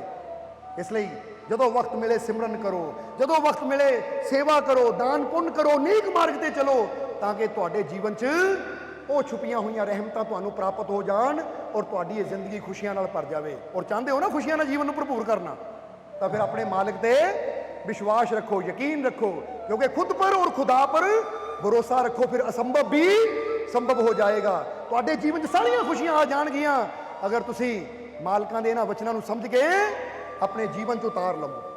ਅੱਜ ਇਹ 5 ਸੂਤਰ ਦੱਸੇ ਹੈ ਔਰ ਉਮੀਦ ਹੈ ਇਹ 5 ਸੂਤਰ ਤੁਸੀਂ ਸੁਣੇ ਵੀ ਹੈ, ਸਮਝੋਗੇ ਵੀ ਔਰ ਇਹਨਾਂ ਨੂੰ ਆਪਣੇ ਜੀਵਨ 'ਚ ਚਲਾਓਗੇ ਵੀ।